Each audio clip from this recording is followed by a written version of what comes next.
devices are off, on silent, or whatever it takes to keep them quiet. Thank you.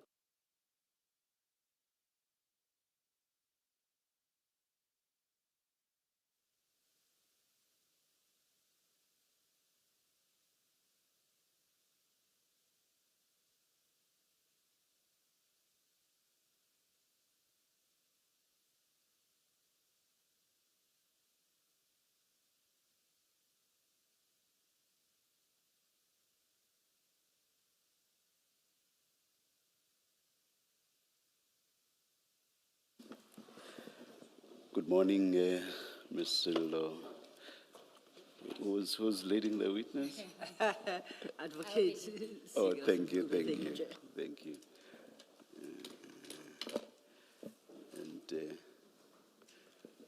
Good morning, Brigadier. Good morning, Commissioners. Thank you. Good morning, Chair. Must I proceed to swear in the Brigadier, or are there any? Chair. You Oh. swear. Brigadier, will you be swearing or affirming? Swearing, Commissioner. Please state your full names for the record. Campbell Msizi Nyuswa, Commissioner.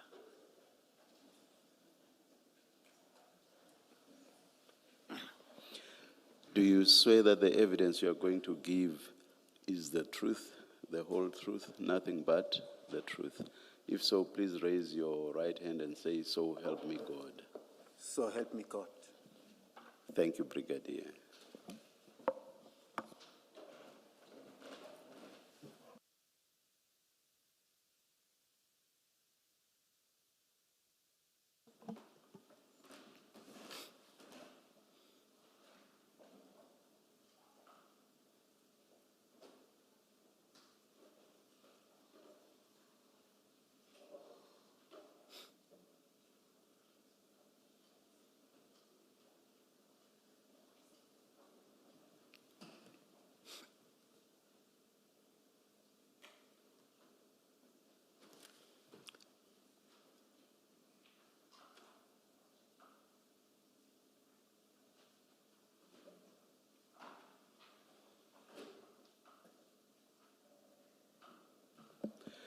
I am being prevailed upon by my co-commissioners that we stand down for a few minutes to talk to counsel outside.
Resume. Cell phones off, please. Thank you.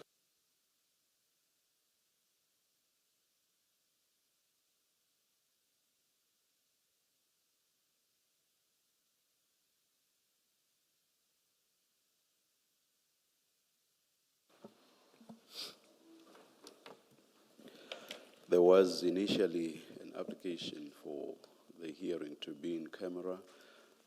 We are advised by counsel that that's no longer going to be the case, and that the hearing of the Brigadier's testimony will be fully in open session.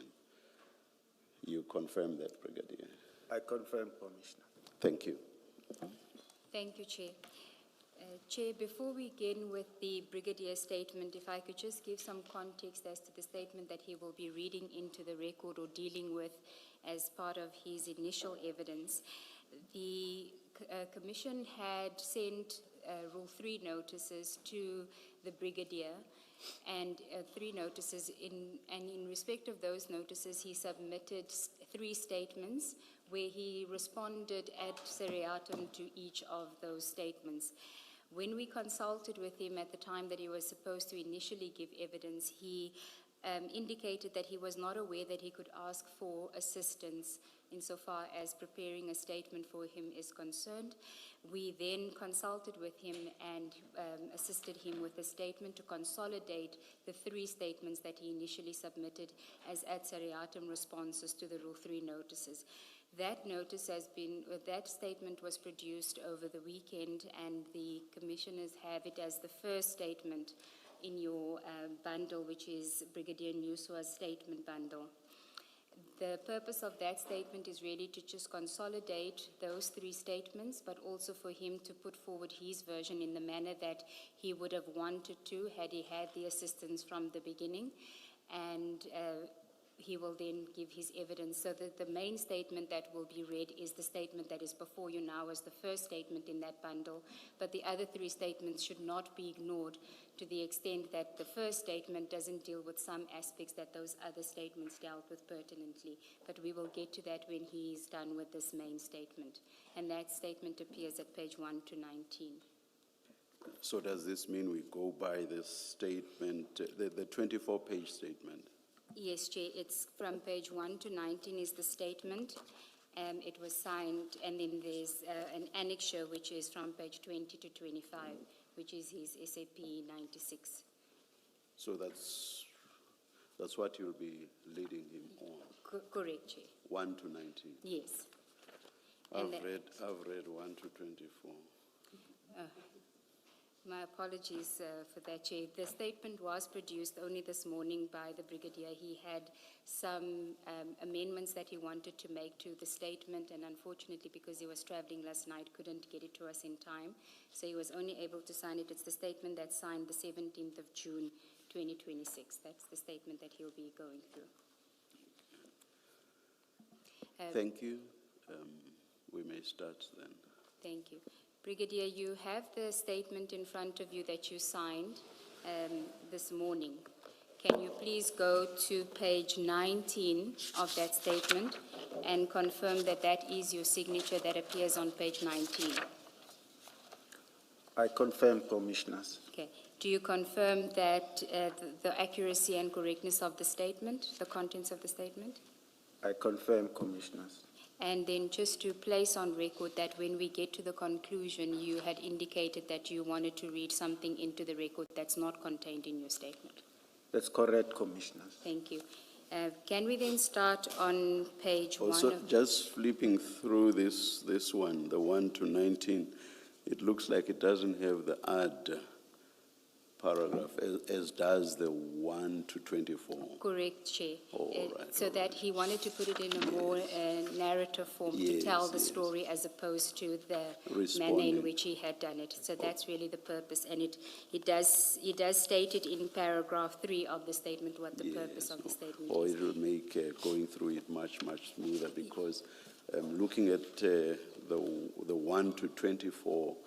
I thought it would delay us quite considerably, because we would have to read what paragraph 2 said if, for example, he was responding to paragraph 2. of the name. add to, then we must read to make sense of. Yes, Chair. This will be much smoother. Thank you. That's very precisely why we advised him to do it this way, Chair. much. Thank you, thank you. You may proceed, Brigadier. So, Brigadier, just to let you know, so this is the part of your evidence where you are invited to give us your version, and primarily uninterrupted. We will ask some clarification questions if we have to. You are welcome to read the statement, and where you feel the need to explain anything, you may do so, which is always the more preferable way to do it. But it's up to you when you want to pause it from the statement. Do you understand? I understand, Commissioners. Thank you. So can we then start with page 1? Thank you.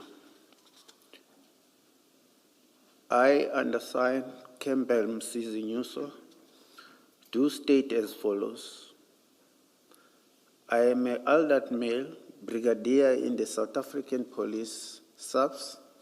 I am a provincial commander for serious organized crime investigation, in bracket SOCI, of the Directorate for Priority Crime Investigation, DPCI in bracket, in KwaZulu-Natal. On the 2nd of June 2026, I was served with a notice of precautionary suspension. My suspension relates to November 2021 theft of 541 kilograms of suspected cocaine from the DPCI offices in Potchefstroom. The suspected cocaine was seized on the 22nd June 2021 by Lieutenant Colonel Gavin Jacobs' team. The allegation relate to the Potchefstroom theft. It is alleged that I failed to comply with or contravene legislation or legal obligation by storing exhibit at the Potchefstroom DPCI offices which did not have adequate security, resulting in the theft of exhibit, and that I acted in a manner which brought the SAPS into disrepute, and that there is an element of dishonesty involved in the storing of the exhibit. I had no involvement in the Potchefstroom theft. I had previously submitted 3 statements in response to notices sent by the Commission.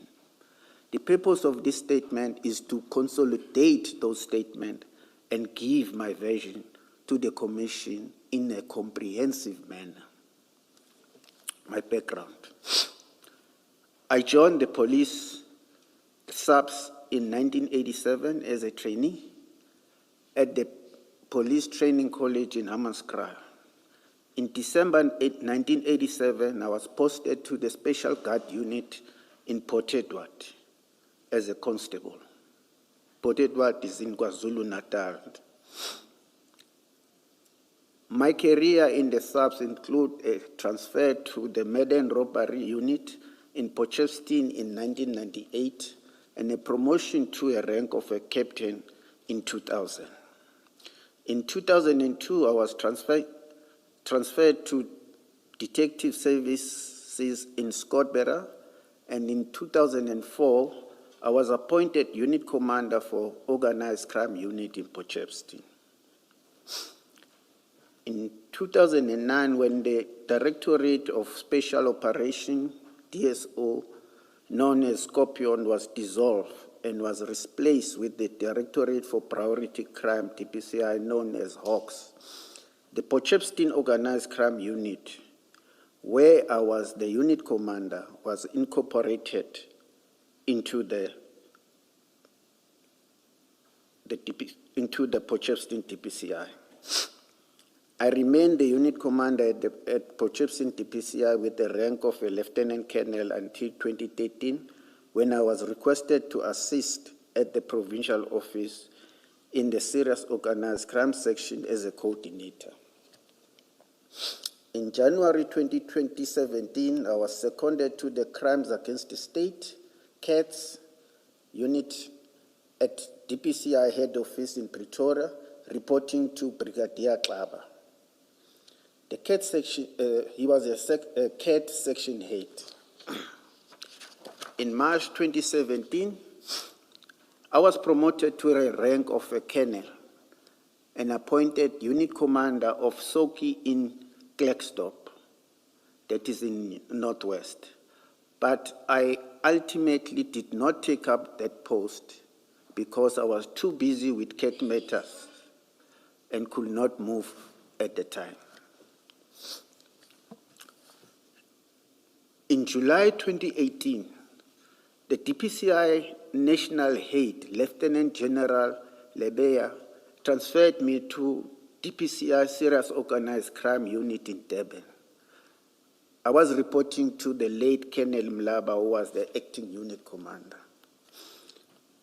In April 2020, the provincial commander of Soki post in KZN was vacant, and I was appointed as the acting provincial commander. At that time, the provincial head for DPCI KZN post was also vacant. Brigadier Mbata and Brigadier Khamane were both acting in that post interchangeable.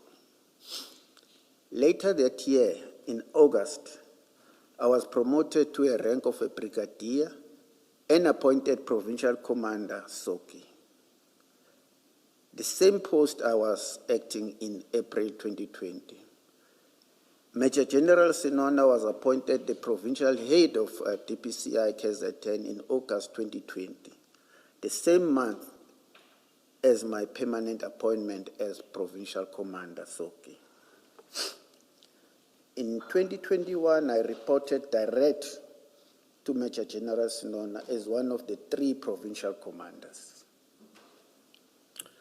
My academic qualifications: I hold a national diploma in policing, a BTech degree in policing, MTech forensic investigation degree, and the LLB. All these qualifications were obtained through UNISA. Appointment of General Sinona in August 2020. As stated earlier, General Sinona and I were both appointed to our position in 2020. Prior to that, I had not worked with General Sinona. I was the most junior brigadier at the time. There was a tension between General Sinona and the other 2 brigadiers, being Brigadier Mbata and Brigadier Khamane, because they were shortlisted for the provincial head post, which ultimately went to General Sinona. When General Sinona arrived on the 1st of August 2020, he instructed each provincial commander to present a report of their current workload, which include cases the section was currently investigating and personnel. This was a time-consuming exercise which took approximately 3 months from the time that General Sinona arrived. My understanding was that General Sinona wanted to understand the operations of DPCI KZN, and this exercise will give him an understanding of operational aspects.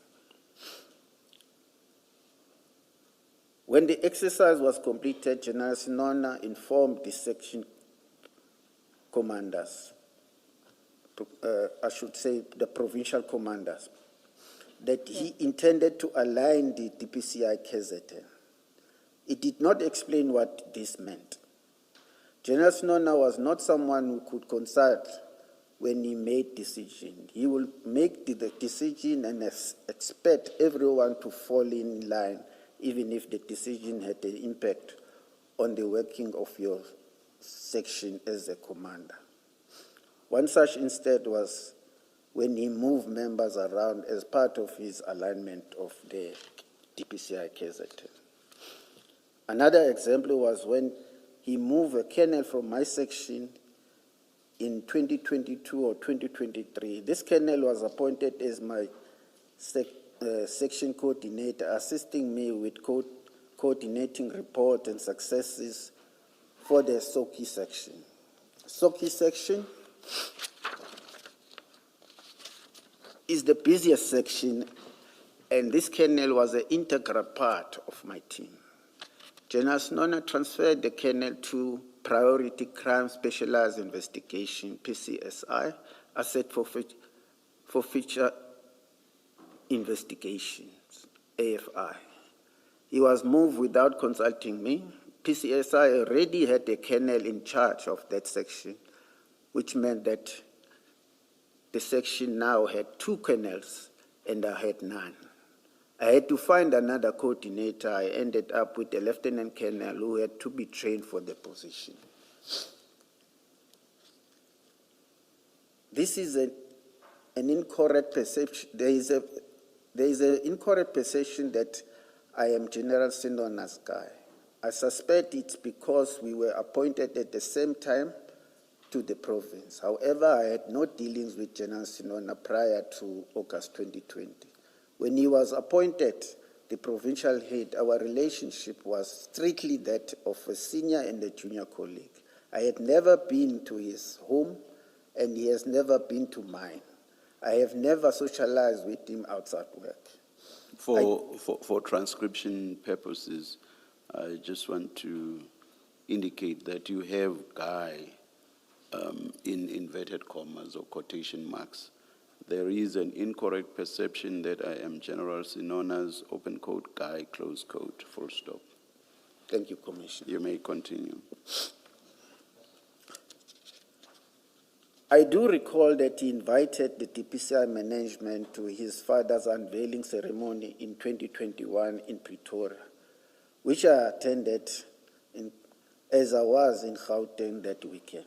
Brigadier Khamane also attended the unveiling, as did other SAPS members. In 2024, General Snona attended my father's funeral in KZN, together with KZN DPCI management and members. When General Snona was appointed, all 3 section heads were stationed at provincial office, which is head office of the Hawks in KZN. Sorry, Brigadier, should that not be provincial heads?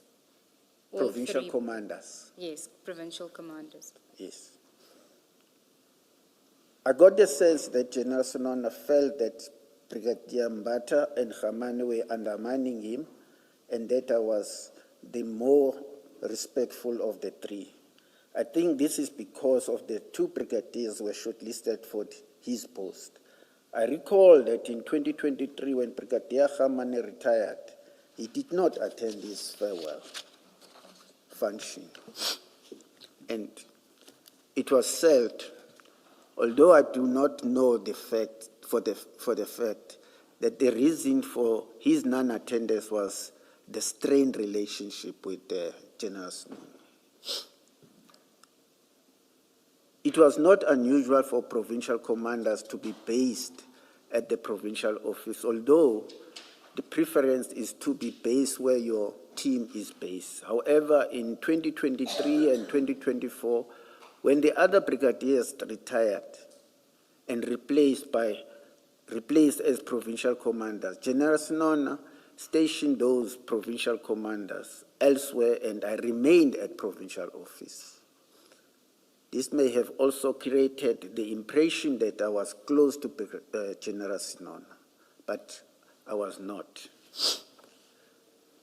General Snona did not have much regard for me, but I was respectful to him as my senior.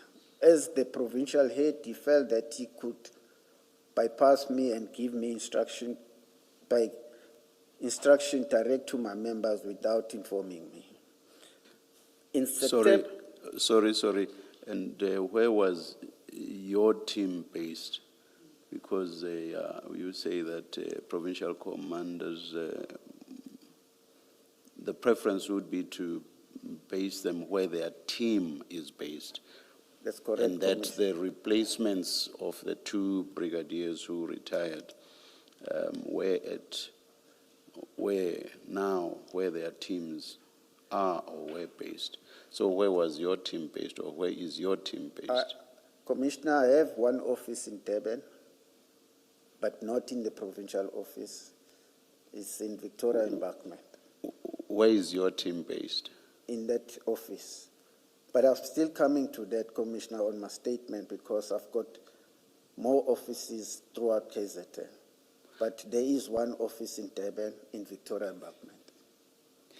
I'm not sure whether that clarifies where your team is based, because my sense from the first sentence of paragraph 18 is that you are able to say X team is based at such a place and Y team is based at such a place.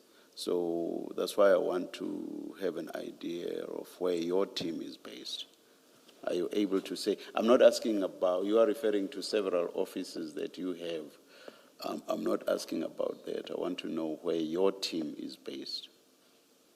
I have an office in Durban, in Victoria Embankment. Is it your office? Is it your office that determines where the team is based? Yes, sir. I don't know if I understand the commission. Let's read your first sentence. Let's read of paragraph 18. It was not unusual for the provincial commanders to be based at the provincial office, although the preference is to be based where your team is based. So that last part, where your team is based, gives me the distinct impression that you are able to say that a team is based at such and such a place. Do you follow me thus far? I follow you, Commissioner. Yes. Now, and you say, once the two brigadiers who competed for the provincial headship with General Sinona, once they had retired, Yes. their replacements were then placed where their teams were based. Am I correct thus far? You're correct, Commissioner. Yes. Yes. So, All those teams, Yes. sorry to come in, all those teams are based in Durban but not in provincial office. they are based in Durban. Yes. All right. So, and your team, you say your team is based where? I've got one team that is also in Durban. In Durban. Yes. All right. Does that mean you have another team elsewhere? Yes, Commissioner, but I will still be Okay, coming. all right. I'll leave it. Thank you, Brigadier. I think you were to start at paragraph 19. In September or October 23, a prominent businessman from Guaduguza was kidnapped. Captain Enoch was the investigating officer and Lieutenant Colonel Govender was the head of the tracing team. The members work on this case. At some point, I realized that I was not kept up to date with the progress of the investigation. I called Captain Enoch. He's now a lieutenant colonel. That's why I keep on mistaking the investigating officer, and I inquired why I was not being updated, and he told me that the team was reporting direct to the General Sinona. I told him that I still expected to be kept informed, even if they were reporting to General Sinona.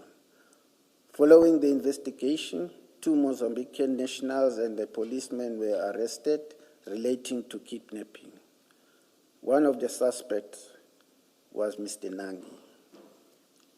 The NPA took the decision to withdraw the case against the suspect and lodge a complaint to DPCI head office regarding the manner in which the investigation was handled.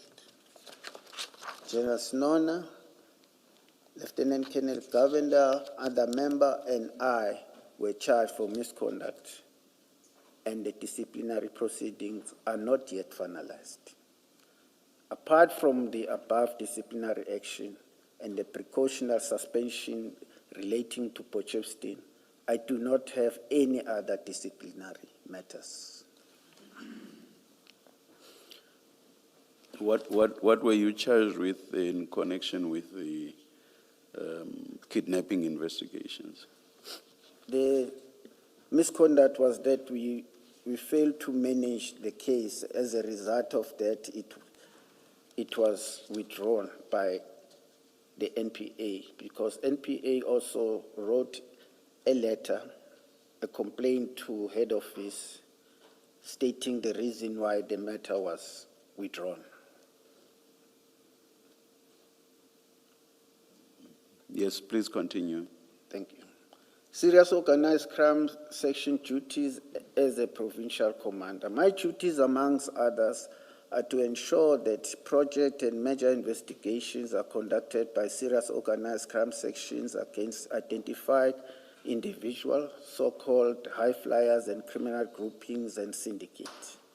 The serious organized crime section has 3 sections, namely serious organized crime unit, crimes against the states, CATS, and the Truth and Reconciliation section, TRC.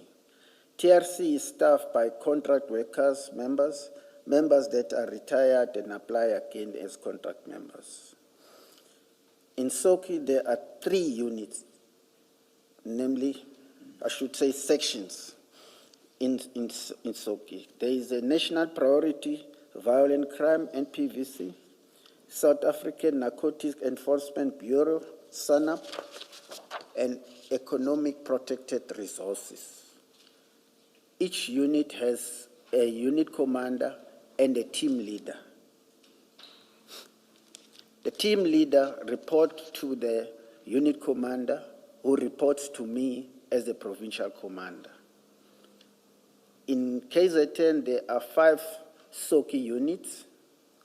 There's one in Durban, Potchefstroom, Pietermaritzburg, Richards Bay, and Newcastle.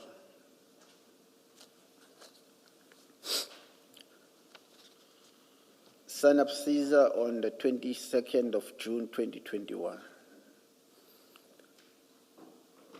On the 22nd of June 2021, I was on duty when I received a call from Warrant Officer Mpangase from the SANAP section. He reports to Lieutenant Kenneth Jacob, who was the SANAP team leader at the time. He is now a unit commander of the same unit, Durban. Warrant Officer Mpangase informed me that he was contacted by crime intelligence regarding suspected drug in a shipping container at Isipingo. He told me that he was attending the operation with Lieutenant Kenneth Jacob and Warrant Officer Spear. Also, Warrant Officer Spear is a member of Soki, but at that time, 4 EPR unit. There was nothing unusual about the call because members will call me about operation that they were busy with or attending to. I am not the direct reporting line for these members. They reported to Colonel Roma, who at the time was a former retiree who had been offered a short-term contract.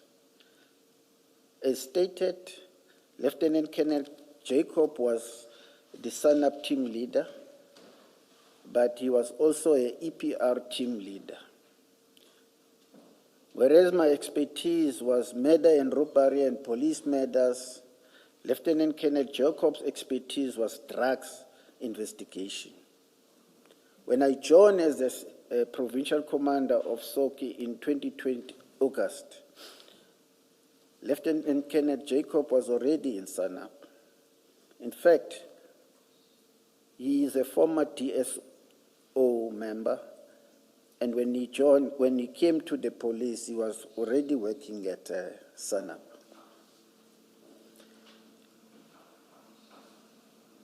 In June 2021, we had been working together for 10 months. I relied on him as the SANAP team leader. Drug investigation were not within my area of expertise, and even now. Later that morning, Sorry, Brigadier. Can you just explain or clarify the reporting relationship between Colonel Jacob, yourself, and Colonel Lomo? How did it work? Thank you, Commissioners. Colonel Jacob is supposed to report to Colonel Lomo, and Colonel Lomo will in turn report to me. That's a line. Okay, thank you.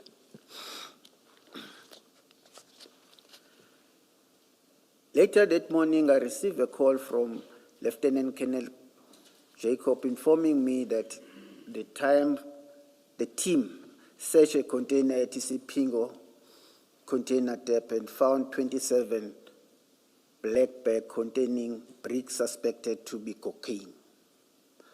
I told Kenneth Jacob to ensure that all necessary and relevant aides were called to the crime scene. I did not have to tell him this because he is a well-experienced investigator, but it was just something I said at the time during the conversation. Thereafter, I called General Sinona to inform him of the discovery, and I told him I would update him.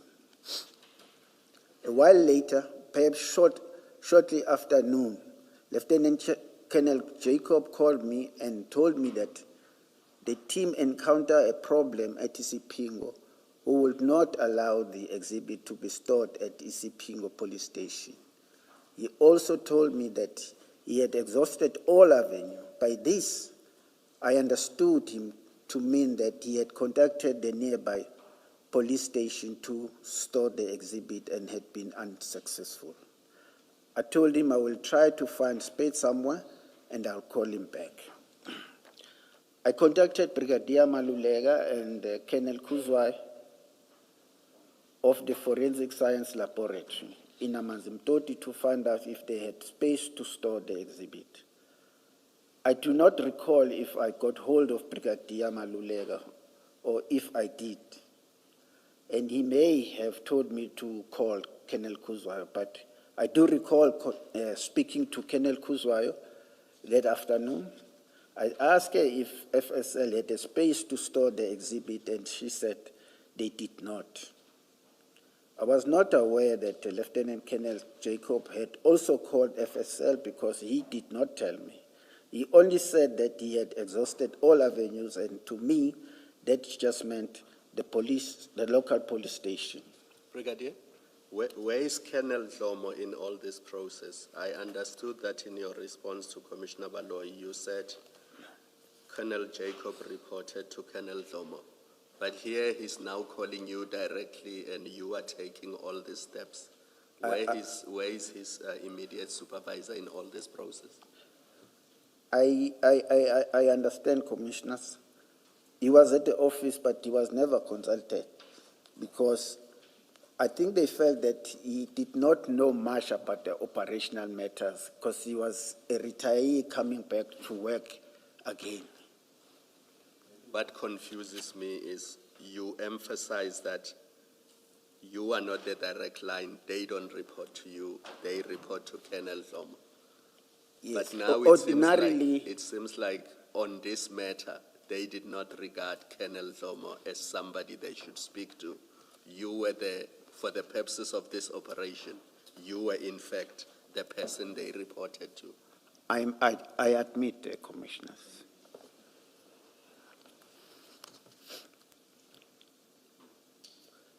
I think I'm in 31. I then remembered that when I was the unit commander at Potchefstroom, the premises had 2 strong room safes. What made the property attractive for the DPCI was that the landlord had informed us that those safes could not be breached. They could only be accessed with the key. I was aware of the security lapse at the premises, such as the alarm not working after load shedding, but my main focus was the safe that could be used since it was very secure and could only be accessed with the key. I was also aware that hashish compressed dachau was stored in one of the safes until it was disposed of without any problem. Commissioner, I must also mention that this hashish was from Durban Organized Crime Unit. The investigating officer then was Captain Gopalsamy. And I was still a unit commander when it was brought.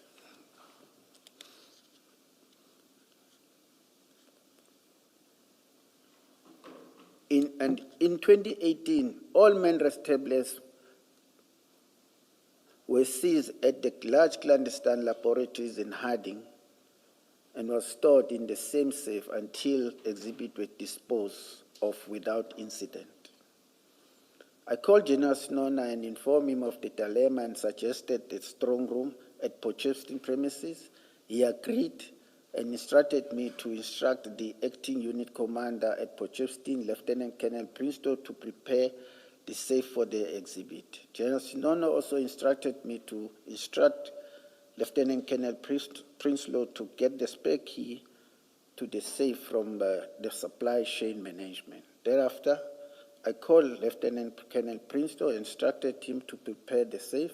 I also contacted Lieutenant Colonel Jacob and informed him of the arrangement and told him to liaise with Lieutenant Colonel Princeton. General Snona also instructed me to arrange for the provincial tracking team to escort the investigators from Isipingo to Potchefstroom DPCI Soki, which I did.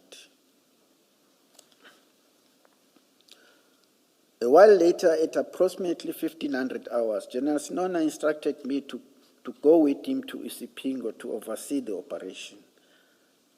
I did not think this was untoward because it is a big drug bust and as senior leadership, he wanted to oversee the operation. We drove with Maka, and as we were approaching Isipingo, we contacted the team, but they informed us that they were already on their way to Potchefstroom offices.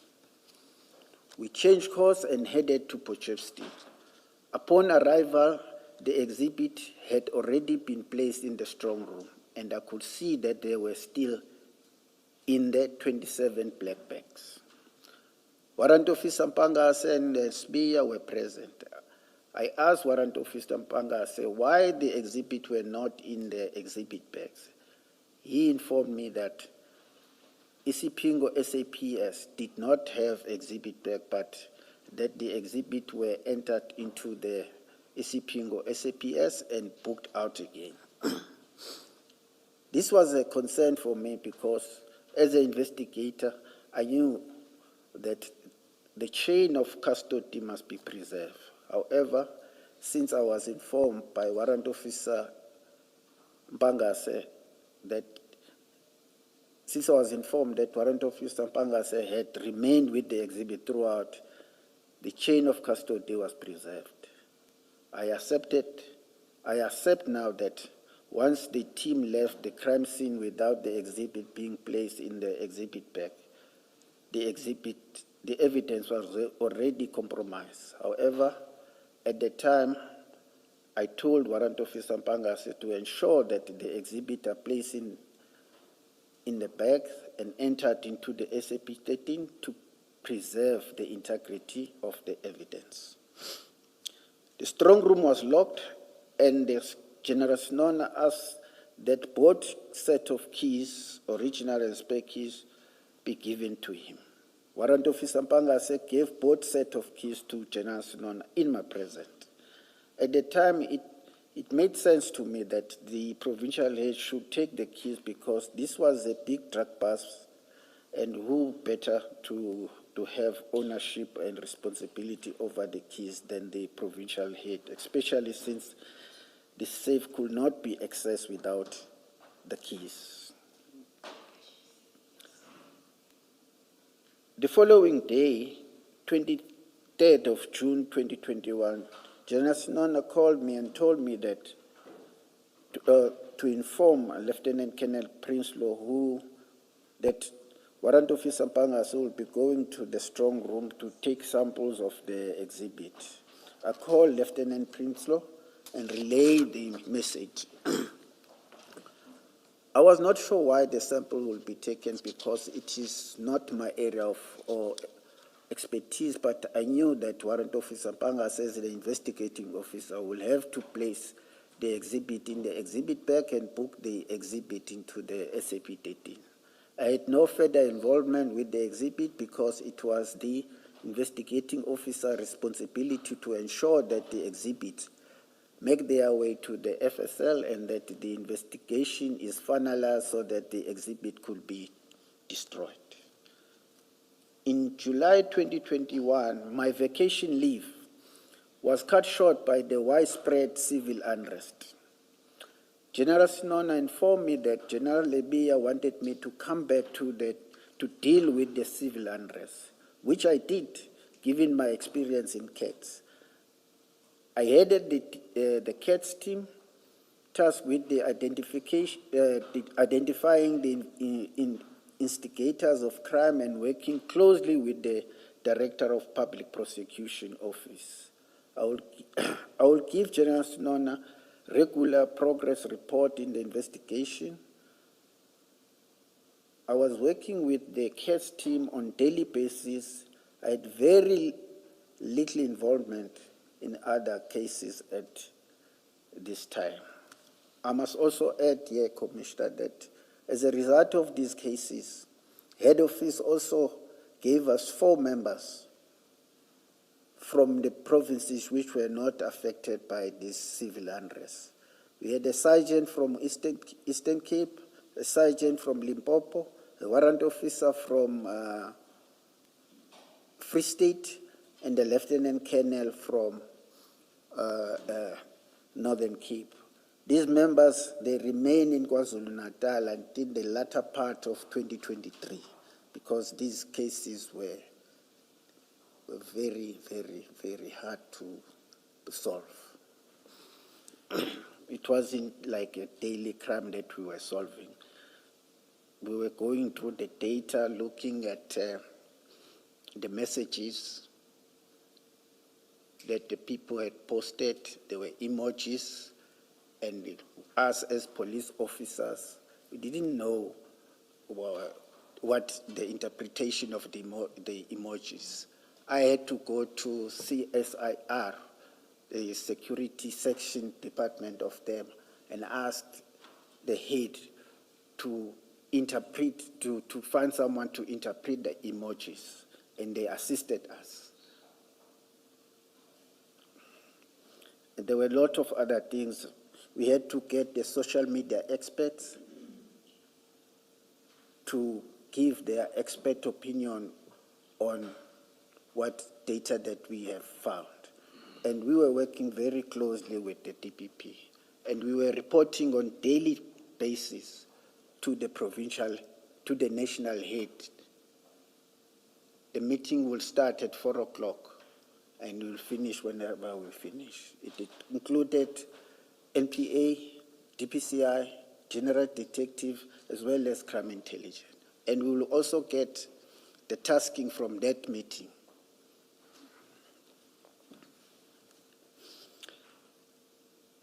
The theft.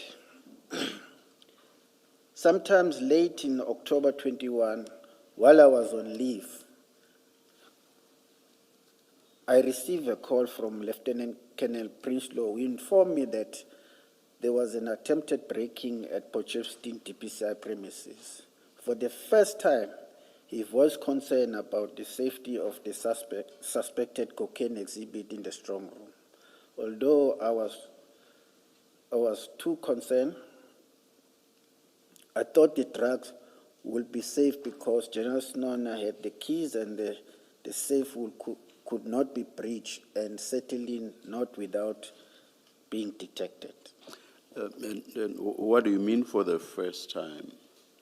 Can you just explain that? Because when I called him the first time to arrange the space, he never raised any concern to me about the security of the building.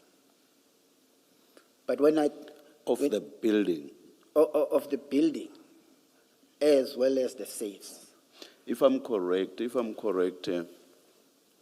when he testified, I think he showed us several items of communication in which he communicated that the building was not safe, at least the building. Yes. The state of the alarm system, and several other issues around the security of the building. And in this regard, he was communicating with the head office in Durban, if my recollection of the testimony is correct. That's correct. So your reference to the security of the open quote building, close quote, is at variance with what he said. And as I say, he actually showed us the items of communication. So your first cannot, subject to what you say, correctly relate to the building. Yes, Commissioner. When I called him the first time, he never raised those concerns. Hence I'm saying now, then when there was this attempted, he then said to me, he's concerned about the safety of the exhibit. All right, thank you. I called Lieutenant Kenneth Jacob. Sorry, before you carry on, does that mean your answer? Does it mean you never became aware that there were concerns, not necessarily relating to these exhibits, but concerns about the security of that in that building until there was a theft? You never became aware of that? Commissioners, I was aware. The breaches that were there were not directed at the safe, were directed at the offices. And the safes are at in the very private space. Only members of the DPCI and employees will know where the safes are, not any private person. It was out of sight, and is still out of sight. Okay, thank you. Sorry, Brigadier. So just to clarify, what you're saying is you knew about the concerns, the safety issues, at the time that you suggested the Port Shepstone premises be used to store the drugs. Yes. But when you suggested it and it was approved by General Sonona and you communicated that to Prinsloo, he didn't at that stage say to you, but there's a problem with the safety of this premises. That's what you mean? That's what I'm trying to mean. Okay, but you were aware of it? I was aware. And then where you say, still in that paragraph 39, Brigadier, where you say, I too was concerned, I thought the drugs would be safe because General Sonona had the keys and the safe could not be breached and certainly not without being detected. It's this last part that I want to understand. When you say certainly not without being detected, Okay. what are you speaking to there? I think I'll still come to that because during my time when I was there, the landlord, there was a space that the state was not renting. And the landlord will come during the working hours and we will have this talk with him and about the safe and everything. He will tell me how secure those safes are and that those safes can never be accessed without the key. Yes. Sorry, what I'm trying to understand is when you say without being detected, is it that there was a mechanism about the safe that would raise alarm? When you say it could not be breached without being detected, what would happen that would cause alertness that the safe is being breached? There was no alertness. I concede it's the error on my part. Okay. Thank you. All right. Thank you. Members and employees will know.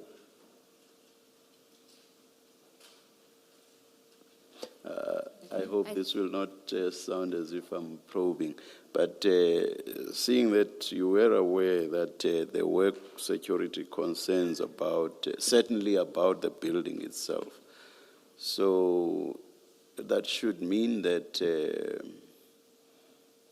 as a result of those, or rather, those concerns stemmed from foreseen possibilities that the building could be broken into. Am I understanding the situation correctly?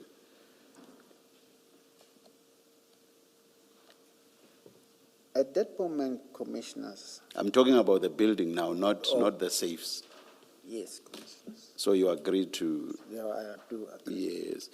Now, if once somebody had broken into the building, they would then have all the time in the world to explore the building, not so?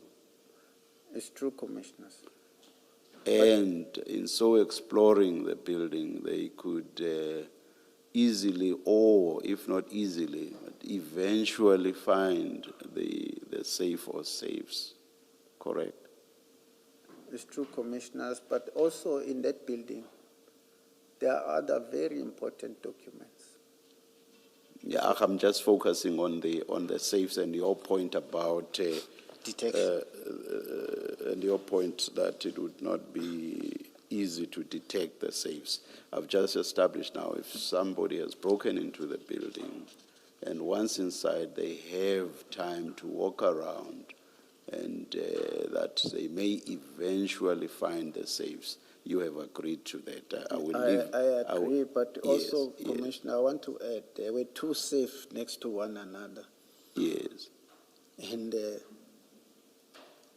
And outside, how will he know which safe contains what? Let's just leave it. Your point was about detection, not any other issues, and I was just engaging you on detection. And you've agreed that eventually, once somebody had broken in, they could find the safes. I've established that. Thank you, sir. Thank you. Thank you, Chair. Brigadier, I just want to take it a step further from what Chair is saying.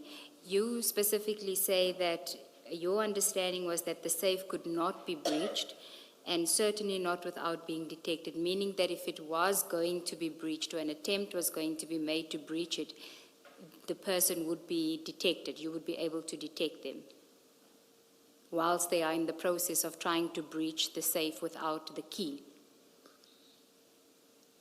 Because we want to understand what do you mean in that sentence where you say the safe could not be breached and certainly not without being detected. So is it they being detected in the process of the breach? Yes, Commissioners. So you're saying even if the person makes it to the safe, you would be able to detect them while they're in the process of trying to breach the safe. We just want to understand what do you mean? From now, what I've seen, it was not possible. It wasn't possible. What wasn't possible? It was impossible to detect them. And I'm saying I concede this is an error. Okay, thank you. You may proceed. Thank you, Commissioners. I called Lieutenant Jacob and told him to speed up the investigation, speed up the finalization of the investigation in order for the exhibit to be sent to FSL for destruction. If I recall correctly, Lieutenant Colonel Jacob told me that he went to Amazimtoti FSL, but that they needed more samples. They informed him that they needed more samples and still did not have space for the exhibit. Lieutenant Colonel Jacob also informed me that he contacted FSL in Pretoria to ascertain if they had space, but they did not. I also called Major General Sinona and informed him about the attempted breaking at Potchefstroom, DPCI Soke. I did this because, as a provincial head, he needed to know about the security breaches in the DPCI offices and the fact that he had the keys to the safe. I further told him that I informed Lieutenant Colonel Jacob to speed up the investigation. The local elections were held on the 1st of November 2021. I was posted in Herikwala district to perform election duties in Kokstad. On the 2nd of November 2021, on my way back home, I stopped by the Margate Police Station and Potchefstroom DPCI offices. At the DPCI offices, I met with Lieutenant Colonel Prinsloo and Lieutenant Colonel Mchali. Lieutenant Colonel Mchali was the new team leader for NPVC at Potchefstroom, appointed in September 2021 from Gauteng province. We had a brief meeting and I left the office. I mention this because I have been informed that General Sinona took issue that the fact that Lieutenant Colonel Princeton did not mention this meeting during his testimony at the commission. I am not sure why Lieutenant Colonel Princeton will not have mentioned this meeting, or why not mentioning the meeting is something of concern. Please reread that. I don't think you read what's on there. I'm not sure.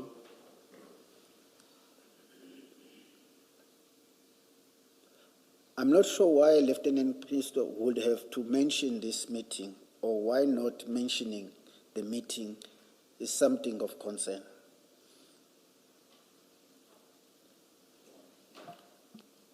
Continue. It was not a significant meeting, and I can only assume that General Sinona is suggesting that there is some connection to the theft, given that the meeting occurred a few days before the theft. I must say... Sorry, Brigadier, can I just understand this? When you say I have been informed that General Sinona took issue with the fact that Colonel Prinsloo did not mention this meeting, who informed you of this? I was informed by the evidence leaders of the commission. I myself did not know, but luckily when they asked me, it was on my diary. I gave them a copy of my diary to say, yes, I was there. Okay. So just to be clear, this is not a discussion you had with General Sinona? No, it wasn't a discussion we had with General Sinona. And I still do not know how he found out about it, because I never told him about my visit to Potchefstroom. But the only thing I could say that if he was not told by Princeton, then he was told by Colonel Mchali. But also when you visit the office, there is a register that you sign. Seeing that General Sinona has this concern and even suspects that this may have something to do with the theft, do you want to tell us what the meeting, the brief meeting, was about? Thank you, Commissioners. When I went there, Potchefstroom had a problem with CIT robberies, cash in transit robberies. And Colonel Mchali was the new NPVC team leader.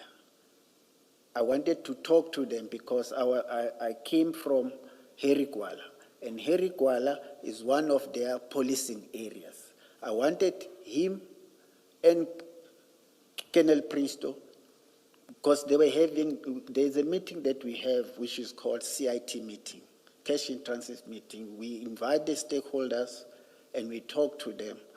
They also assist us in speeding up these cash in transit robbery cases.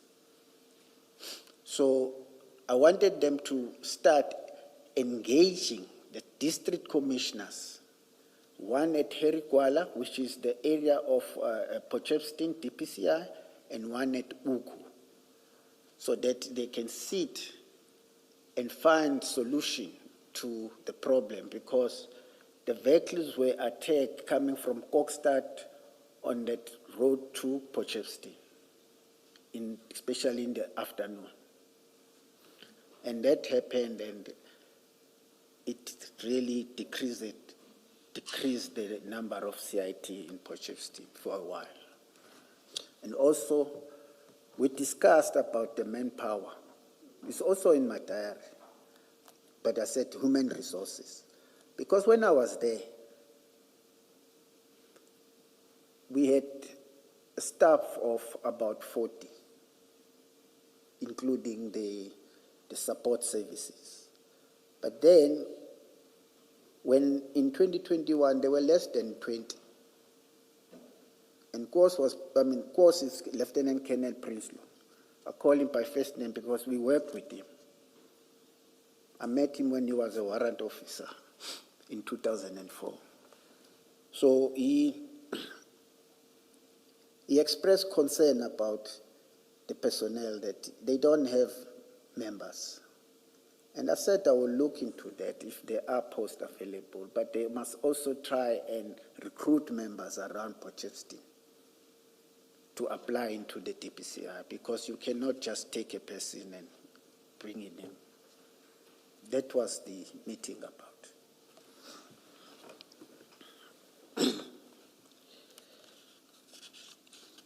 As I said, Commissioner, Lieutenant Colonel Mchani must have informed General Smona of the meeting. On the morning of the 8th November 2021, I received a call from Lieutenant Colonel Princeton, who informed me that the Potchefstroom DPCI office has been broken into, an entry gained through Warrant Officer BJ Pinal's office. He said that suspected cocaine exhibit had been stolen and the safe door had been cut by what looked to be a grinder to gain entry to the safe room. I told Lieutenant Colonel Princeton to secure the scene, call the local police and LCRC to attend to the crime scene. I called Colonel Jacob and informed him of the theft, and I told him to proceed to Potchefstroom since it was his stolen exhibit as the investigating officer of the initial seizure on the 22 June 2021. If I recall, Commissioners, where Pangase was the first investigator, and then Jacob also took over immediately in July. So he was the one that was investigating the matter. Thereafter, I went to General Snona's office to inform him about the theft, and he called the national head, Lieutenant General Lebia, the provincial commissioner, Lieutenant General Mkwanazi, and the provincial head of crime intelligence, Major General Chik, and informed them of the theft. General Snona instructed me to attend to the scene with him. On our arrival at the scene, at the crime scene, I contacted Brigadier Spear, the district detective commander, to inform him of the theft, since the theft occurred in his district, and he also came to the crime scene. I also called the district commissioner, Major General Nxamangele, to the crime scene because the crime happened in her district. She's a female as well. On the way to the crime scene, I also contacted the provincial crime scene management team, as their mandate is to attend to serious and complex crime scenes. Given this was a theft of suspected cocaine exhibit from the police custody, I considered it to be a serious crime warranting their attendance. This team arrived at the same time as General Snona and me. Lieutenant Colonel Princeton briefed us at the scene, and I noticed that Captain Van Veek from the local criminal record center was also on the crime scene. Captain Van Veek did a walkthrough with the provincial crime scene management team, who took over the crime scene, and Captain Van Veek left. I also activated the provincial tracking team, but they never arrived. I was informed that they went to town in an attempt to obtain information relating to the theft. I must state that when I observed the scene, I was shocked that the safe had been breached, but more than that, I was skeptical that the safe had been breached by the grinding the door. I would have expected the DPCI investigators to have investigated the possibility that the scene was staged and obtained an expert opinion on whether the cutout that we observed could have indeed resulted in the safe being breached. To date, I'm not aware of any such report being obtained by the investigators. What was your skepticism based on? I did not get you, Commissioner. You were saying that you were skeptical that the safe had been breached by grinding the door. So I'm saying, or rather I'm asking, what was your skepticism based on? Why were you skeptical? Earlier on, Commissioner, I said that I had the owner of the landlord told us that this safe could never be breached without a key. So that caused my skepticism. All right, thank you.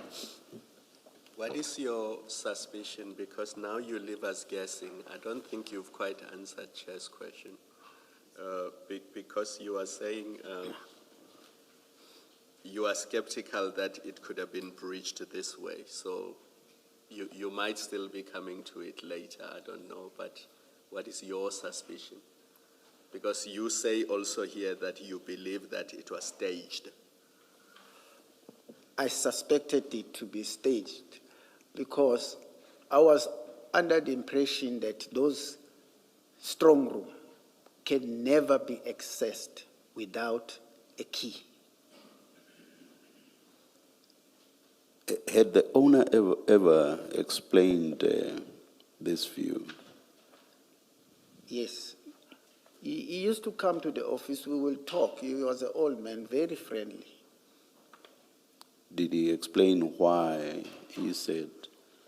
He used to say it's a state-of-art strong room.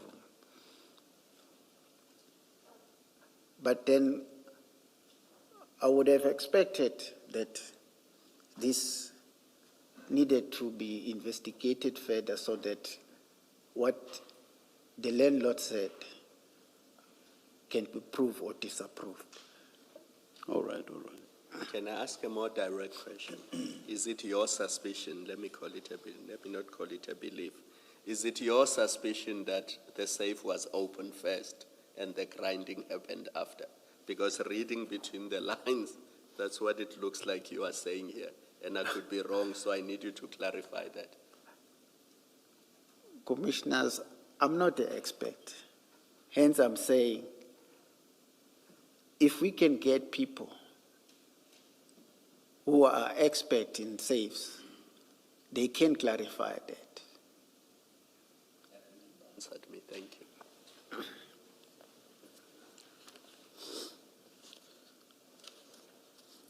During the course of the day, there were scheduled interviews for the appointment of Lieutenant Colonel. General Snoda and I returned to the office for those interviews, as well as scheduled civil unrest virtual meeting chaired by General Lebia. As I stated, Commissioners, every day we almost had those meetings around about 4 o'clock. And on this day too, there was the scheduled interviews for lieutenant colonels. To the best of my recollection, the theft docket was given to Brigadier Nyuswa because General Snonda suggested that General Detective investigate the matter until a final decision is made by senior management. Sorry, Brigadier, can you just tell us what is general detectives? Okay. General detectives are detectives from the subs because we are the hawks and the motherboard, we call them motherboard, they've also got general detectives. So General Sonona had suggested that the detective from SAPS conduct the investigation. Is that what you're saying? Initially, yes. Initially, okay. Yes. Brigadier Nyuswa that you're referring to here and Jones, were they from the SAPS therefore? Yes. Brigadier Nyuswa was the district commander for detectives who appointed Sergeant Jones. Okay, thank you. Or Warrant Officer Jones. Brigadier Sibia was instructed to appoint a detective to investigate the matter. I later learned that Warrant Officer Jones was appointed as the investigator. On the 18th of November 2021, I met the then Deputy National Head of the DPCI, Lieutenant General Mosikile, and she informed me that the docket had been taken from the Potchefstroom detective and that it will be assigned to an investigator from the DPCI head office. This meant that the DPCI head office will be investigating the case. Brigadier, in other words, DPCI would be investigating itself. That's correct. Okay.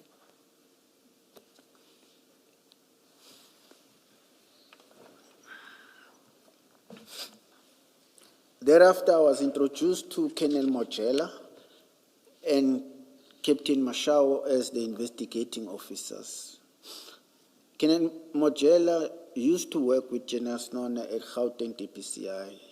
He was subsequently promoted to the rank of a brigadier and appointed to the same position as me in Northern Cape. I cooperated with the investigators. I was aware that the DPCI members were subjected to polygraph examination as part of the investigation, but I was not called for the polygraph examination. However, I recall that during that time, I was busy with the civil unrest matters and not involved at all with the Potchefstroom death investigation. I do not know why I was not subjected to a polygraph test, but I would have taken it if so required, and I'm still prepared to take the test. Brigadier, did you, my recollection of General Sinona's evidence on the polygraph test is that he requested that all his subordinates be subjected to a polygraph test. You would have been one of those. That's correct. Did you ever become aware that he made that kind of a general request which would have included you? No, commissioners. Okay. Thank you.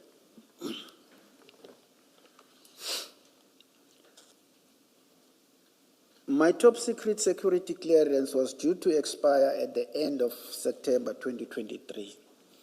In June 2023, after the theft, I applied for the renewal of my top secret security clearance. The process involves submitting references, bank statement, being interviewed by a vetting officer, and undergo a polygraph test. Although the questioning during the polygraph examination were not focused on the Potchefstroom theft, the question asked relate to whether you have ever been involved in corrupt activities, colluded with criminals, share information with criminals, and the likes.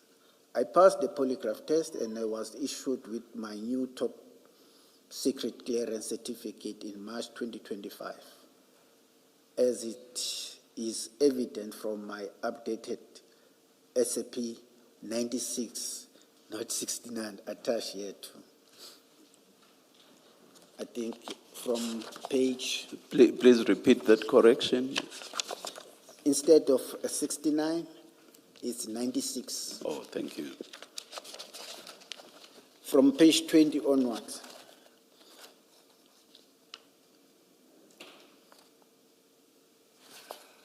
But to be specific, it says SAP 96, and then they say security clearance. Please refer us to the page number. Please don't flash Page it. 20. Sorry, commissioners.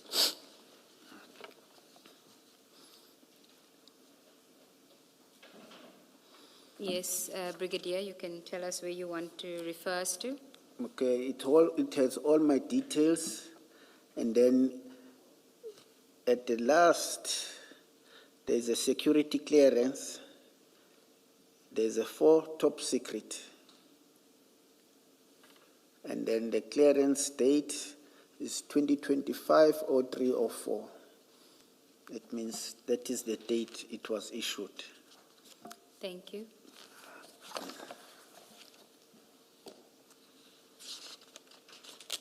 Other matters? Thank you, Commissioners. During his testimony before the Commission, Warrant Officer Carl Sanders gave evidence regarding his move from SANAP to supply chain management in February 24. He testified that I was present in the meeting when General Sinona informed him of the allegations together with other officials. I was on leave at the time and I was not present at that meeting. I've been informed by the Commission that Warrant Officer Sanders has since looked at his diary entry of the day and confirmed that I was not present at the meeting. Although Warrant Officer Sanders was in my section, he reported to Lieutenant Kenneth Jacob as the SANAP team leader. I was surprised when I returned from the leave to find that Warrant Officer Sanders had been moved to support services at the provincial office. My General Sinona did not consult me on this. General Sinona merely informed me on my return from leave that a complaint had been received regarding Warrant Officer Sanders that needed to be investigated. The Commission is in possession of the emails containing the complaint. The email was sent to General Lebia, who sent the email to General Sinona with the instruction to reach out to the complainant, investigate the matter and report back on the progress by the 23rd of February 24. I am aware that General Sinona assigned the complaint to Lieutenant Colonel Mchali to investigate. I will receive progress reports, consider same and submit to General Sinona. I know that the NPA sent a letter to the complainant, but the complainant could not be traced. General Sinona sent a progress report on the 29th of February 24, but I do not recall the content of the report. I know that the complainant could not be found. I assumed that the report would have been to inform General Lebia that the complainant could not be traced. However, the investigation continued because these were serious allegations. Prior to the February 2024 complaint, another complaint was received from the office of the DPCI judge in July 2023 about a certain captain who used to work at SANA, but the name of Warrant Officer Sanders was not mentioned. The complaint contained the captain, and the complaint was about white members of the KZN DPCI in SANEP and other units working with drug syndicate.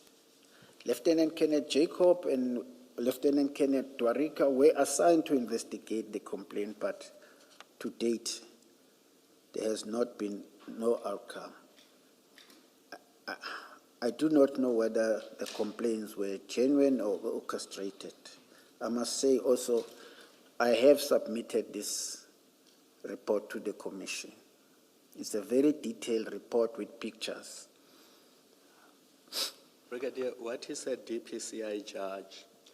The DPCI judge is the judge that oversees the DPCI. When members have complained about the conduct of the DPCI members, or when the DPCI members felt that there are some interference with their duties, they can report direct to the DPCI judge.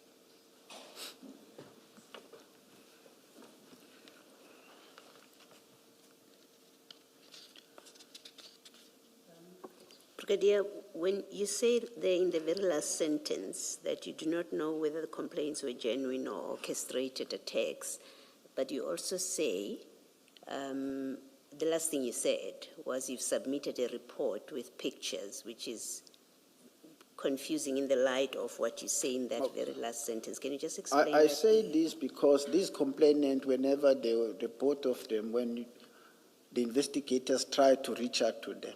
They could not find them. But yet they have these complaints. Now, I'm asking a different question. The report with pictures that you say you have submitted, you say you've submitted them to the commission.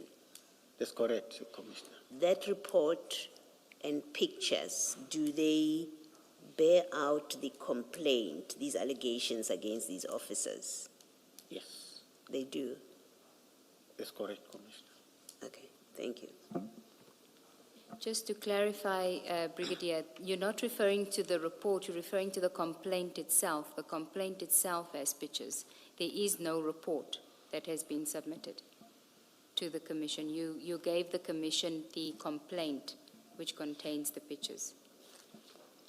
Yes, it was the complaint Yes. Yes. There's no report. report. Yeah. Okay. No, I'm asking because you've given it to us, but there was no report. It was just the complaint with a covering letter from the office of the DPCI judge. DPCI judge. I will check, Commissioners. Okay, we'll clarify it over the tea adjournment. Yes. But just, Because there were progress reports on that, but I will check. maybe I'm missing something, Brigadier.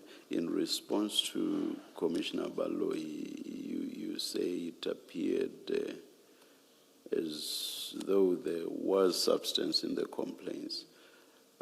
But at the same time, you question whether the complaints were genuine. I have difficulties following that.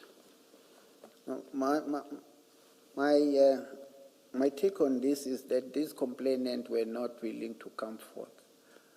Like the one of 2023, the email that he used looked like the email was used for the specific emailing this, and we could not get. We even tried with the DPCI judge to reach out to them, to the complainant. But to be honest, what is detailed in that complaint it's a very serious allegations. I would have thought that there's a difference between the complainants not being traceable and the complaints themselves having substance. I would have thought there's a difference between the two. Now, in answering the question whether there was substance, you seem to suggest a lack of substance because the complainants were not traceable. I still do not get that. Okay. Commissioners, Do you get the distinction yes, I'm drawing? Yes. I think the substance was there. The substance was there. The substance was there. Was there. All right, Was there. thank you. If that is so, then why question the genuineness? If there was substance, why question the genuineness of the complaints?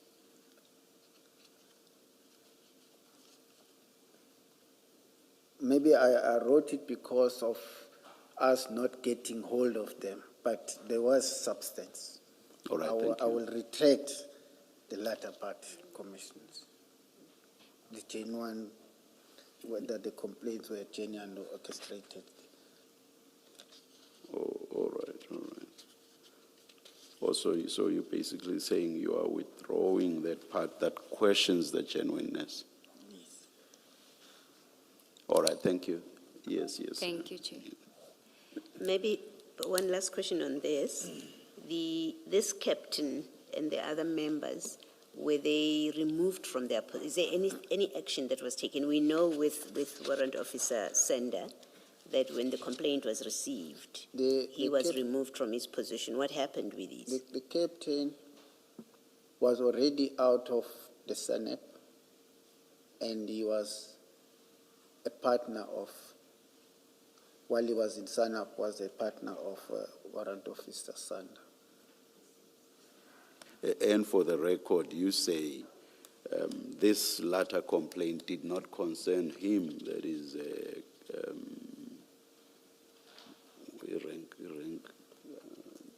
Sanda, Warrant Officer Sanda.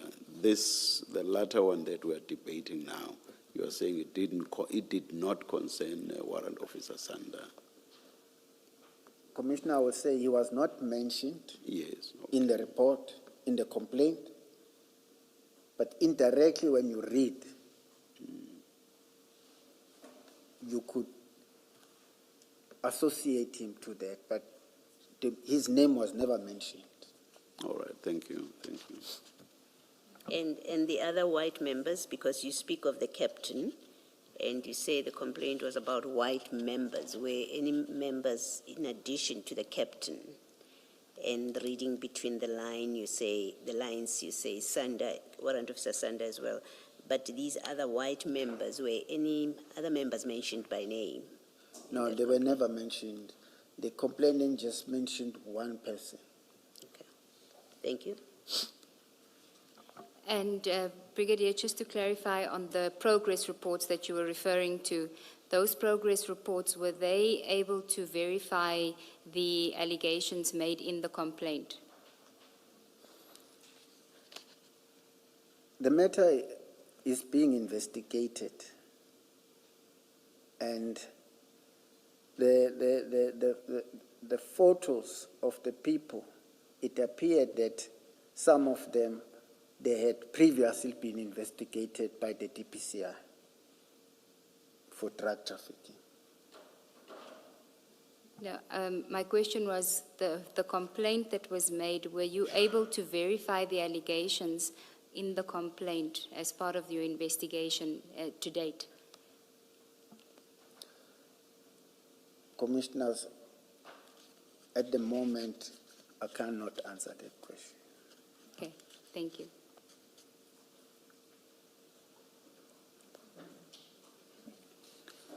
Please continue, Brigadier. Paragraph 55. In March 2025, an information note was prepared and sent to General Lebia. No report back was given on the main allegation of serious corruption, but during the course of the investigation, it was discovered that Warrant Officer Sanda had not declared his directorship in a shooting club. He received a verbal warning and the matter was closed. To date, there has been no outcome on the investigation regarding the allegation of serious corruption. I did not get any feedback from General Snona regarding the outcome of Warrant Officer Sanda's matter. At some point, Warrant Officer Sanda came to me to speak to me about the returning to Soki. I told him that I would speak to General Snona, who agreed that Warrant Officer Sanda could return to Soki, but not to Sanap. General Snona said Warrant Officer Sanda must go to EPR. I communicated this to Warrant Officer Sanda as instructed by General Snona, and Warrant Officer Sanda was moved from the support service to EPR. I reiterate to the Commission that I had nothing to do with the Potchefstroom theft, and I hope that my evidence will be of assistance to the Commission. I just want to read further that I reiterate that I had nothing to do with the Potchefstroom theft. As testified by Warrant Officer Sanda and Lieutenant Colonel Jacob, there is a credible evidence on the identity as to who is behind the theft. I have no association with that person. There was a person that came to Durban office and gave information about it, and he was taken to senior officers, and DPCI investigators were told about this person. In the inside, perhaps I should not have suggested the Potchefstroom premises, but as a former unit commander, I was confident that the safe could be accessed with the keys. Once General Sinona took both keys, this gave me the further assurance that the exhibit would be safe in the strong room, because the provincial head will be the only person with the both set of keys to secure the exhibit. To surely the exhibit will be, so surely the exhibit will be safe. That's my statement, Commissioners. Signed today. at Pretoria. Oh, I have a clarity-seeking question, but perhaps let's take the adjournment now and resume at 11:30. Let's adjourn.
Passed. We are ready to resume. Please switch off your phones. Thank you.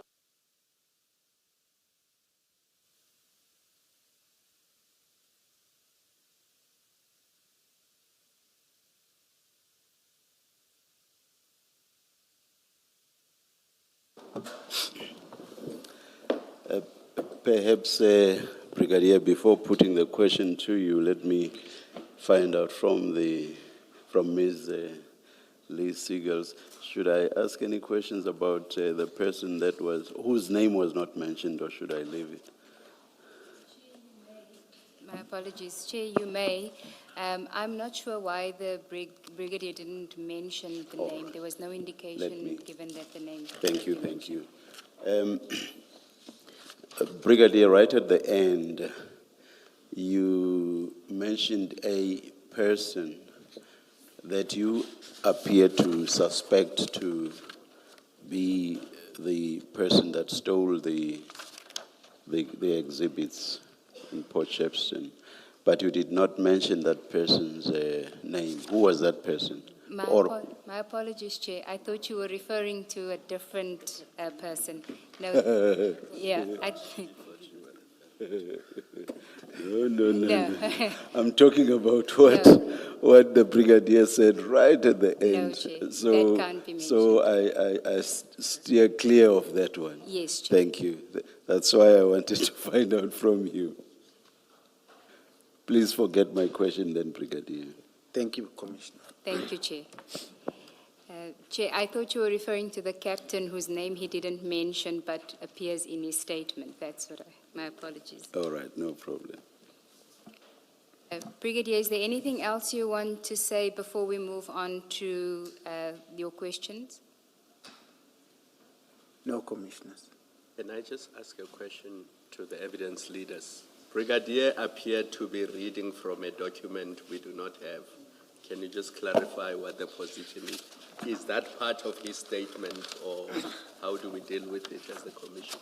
He's read it into the record, but it's not part of his statement. It was initially in his statement. It was taken out. He asked for it to be reintroduced, but by the time it was, his statement had already been signed by him. He only noticed after signing that it wasn't in his statement. So we'll just prepare a short supplementary to include that portion.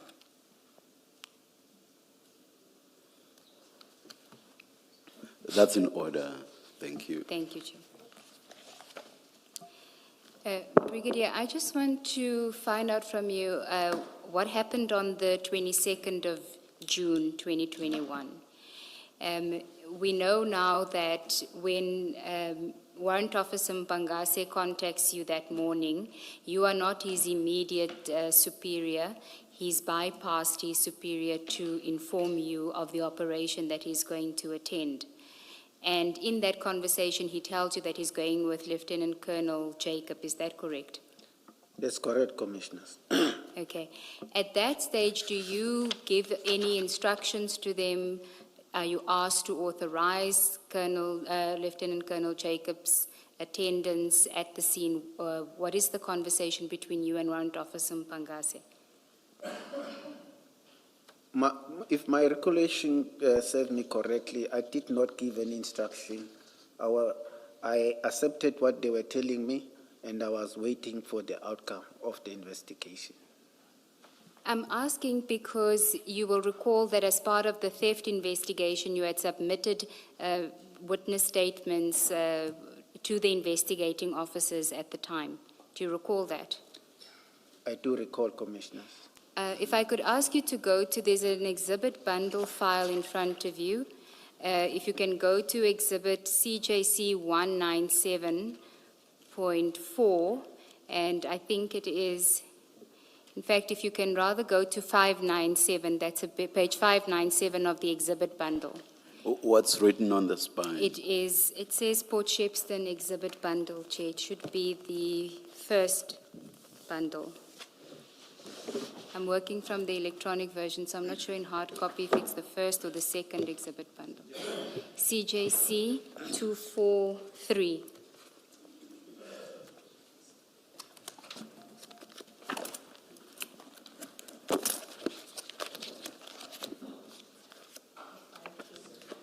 It's file 2, exhibit bundle, file 2.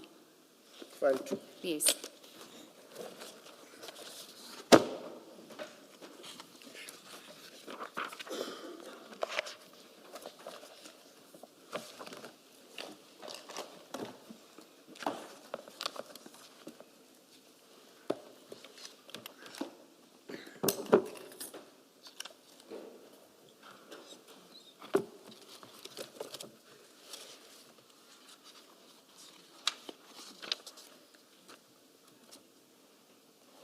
Do you have it? It's page 597 of that bundle. Yes, Commissioners.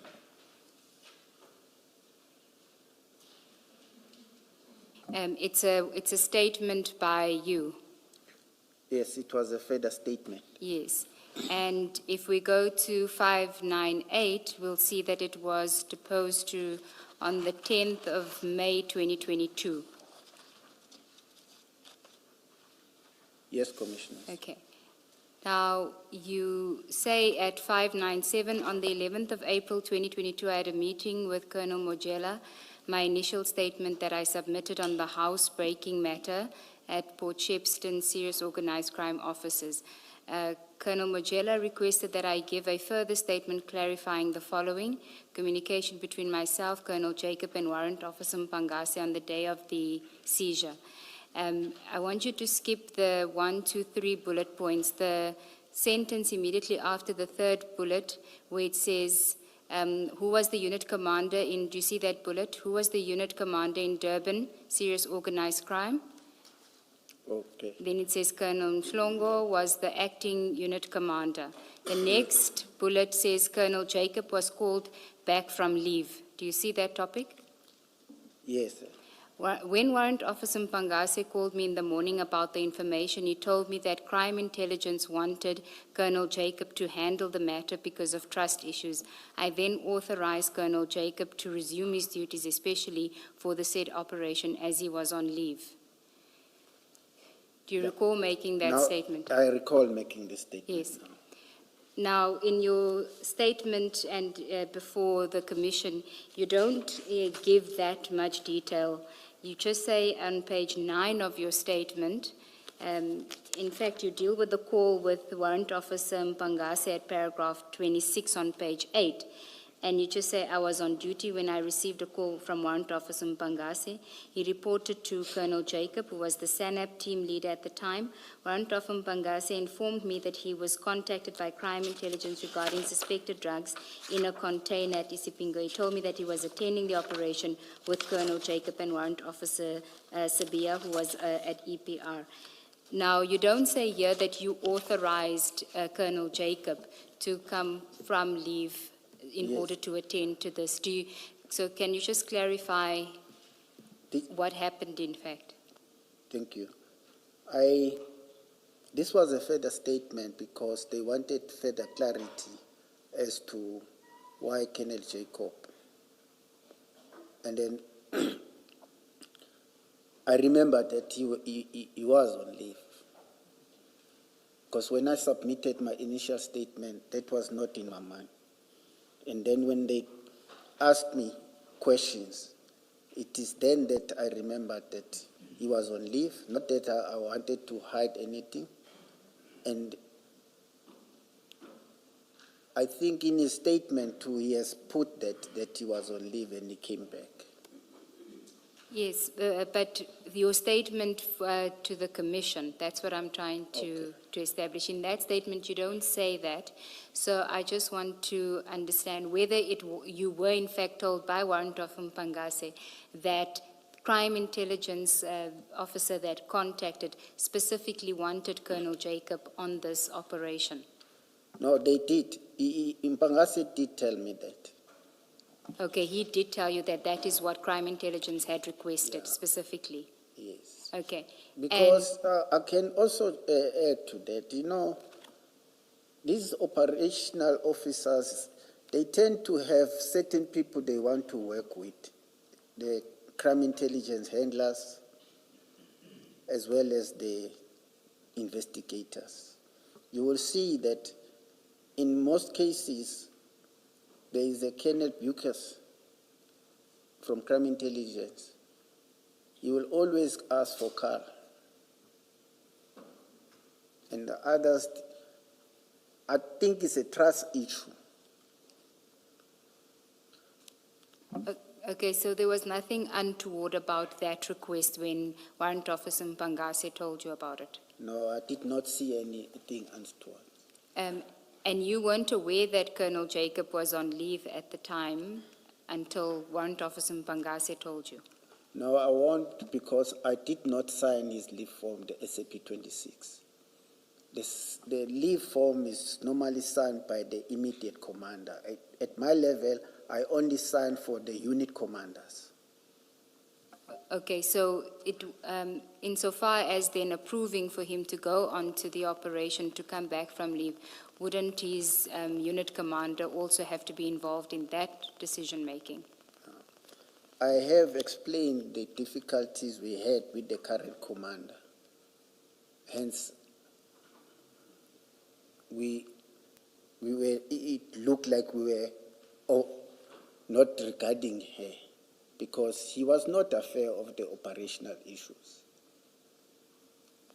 Okay, but when it is told to you that somebody specific is asking for Lieutenant Colonel Jacob to be taken from leave, put on this operation specifically, you didn't see the need at that stage to just inform the unit commander that I have authorized this, that he may go on to the operation? Commissioners, I did not do it. I think it's an oversight on my side, and I agree I should have informed the colonel. Because it's the same complaint that you have about General Sonona going over your head directly to your members without informing you, isn't it? Yes. Okay. Now, did you ask anything insofar or make any inquiries as to why they were sending Sabia with them? I think it was the captain at that stage. I think he was a warrant officer. Yes, a warrant officer. No, I did not probe it, because normally when we attend crime scene, we include many people. Also people from different sections, also different departments as well.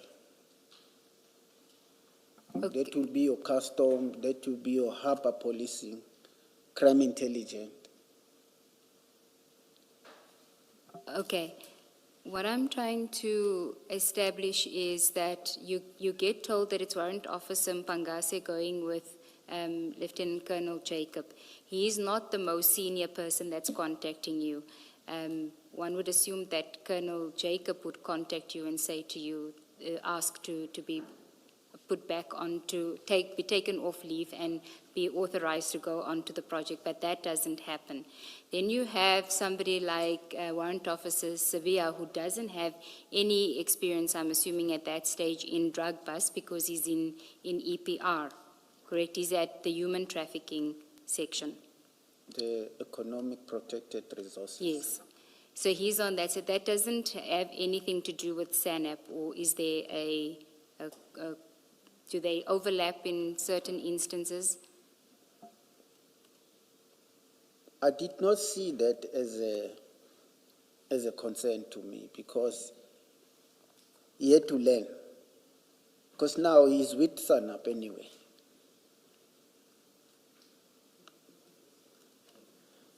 Our understanding of the evidence is, what do you mean he was with SANAP? EPR is in SANAP.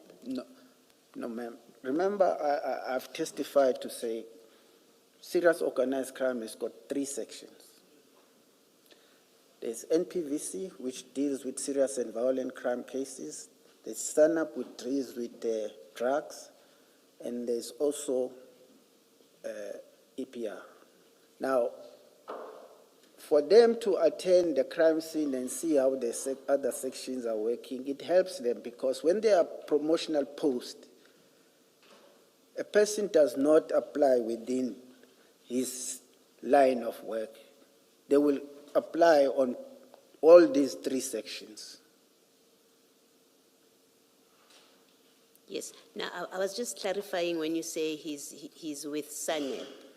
as if suggesting that at the time that he was asked to join this, or when he was called in to join this operation, he was a member of SENAB at that point. I just wanted to clarify that he was not SENAB at the time. No, he was with EPR. Yes, thank you. Thanks, Commissioners. Okay. And you then say that you received a call later on from Lieutenant Colonel Jacob. When he called you, was he at the scene, at the crime scene, so at the CHC depot, or was he already at Isipingo police station? The first call I received from Colonel Jacob to me, because I wasn't there, he was at the crime scene reporting the discovery. Okay, and you then say you're going to keep, he must keep you updated, and then you receive another call from him. The first call that you received, do you recall more or less what time you had received it? It was early in the morning. I can't be specific with time. Okay. And at that stage, did he mention anything about having contacted FSL to come to the crime scene to assist them with anything? No. Okay. When you speak to him again, that is now when he's at the police station. Is that the next time when you speak to him, when he's at the Isipingo police station? Yes. When he's at the Isipingo police station, he then tells you that they are there and they encountering problems with getting the exhibits. I suppose it was that they're struggling to get it to be stored there, or what was his complaint? They were not allowing him to hand in the exhibit because Okay. it was safety concern. When you say safety concern, what do you mean? That's what he told me. And that also they did not have a storage for the amount of exhibit that they were having. And he said that's what he gets told when he's at Isipingo. Yes. Okay. But you say in your statement, he tells you that he has exhausted all avenues. Yes. Is that in the same conversation? In the same conversation. Then I assume that he would have spoken to all the nearest police stations. That was an assumption that you made, but you didn't actually ask him what he meant by that. No, I did not. Okay. So what then Remember, makes... sorry, evidence leader and commissioners. I regard Colonel Jacob as a very experienced person. And his section has discovered this type of drugs. So when he brings this to me, I assume that he has done all the necessary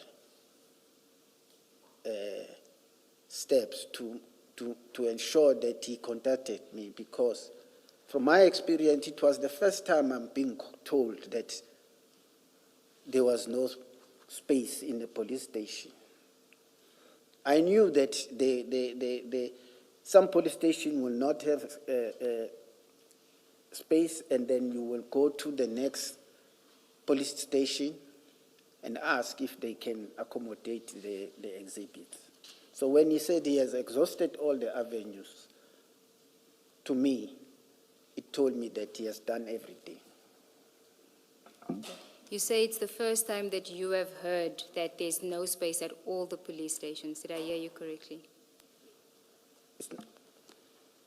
It's not the first time, maybe it's me putting it, that it was the first time I'm approached as the provincial commander, because members will, on their own, try and get spaces and report back to us, to me, or to the management. They say, we couldn't get a space here, but we put exhibit here. Okay, so why do you at that stage then contact FSL after you've spoken to him? because I wanted them to rescue us, to take the exhibits. Okay, would you not have thought that when he said he's exhausted all avenues, that that would have included FSL? That he contacted FSL and FSL also said that they can't assist? It never came into my mind, hence I called them. Okay, and did he tell you that he had also called FSL? No. And he didn't? No, So when you call FSL, you have no knowledge that he had previously called or earlier that day called FSL? no, if my recollection serves me correct, no. Okay. Now, I wanted to just take you to clarify the time issue because it is important. If you go to the consolidated statement file, there should be a file that says consolidated statement. It's section 2. And it's the statement of Lieutenant Colonel Prinsloo. Somebody will assist you.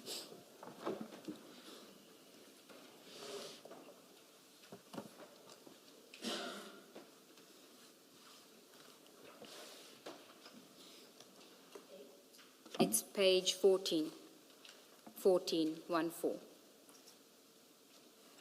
of section 2.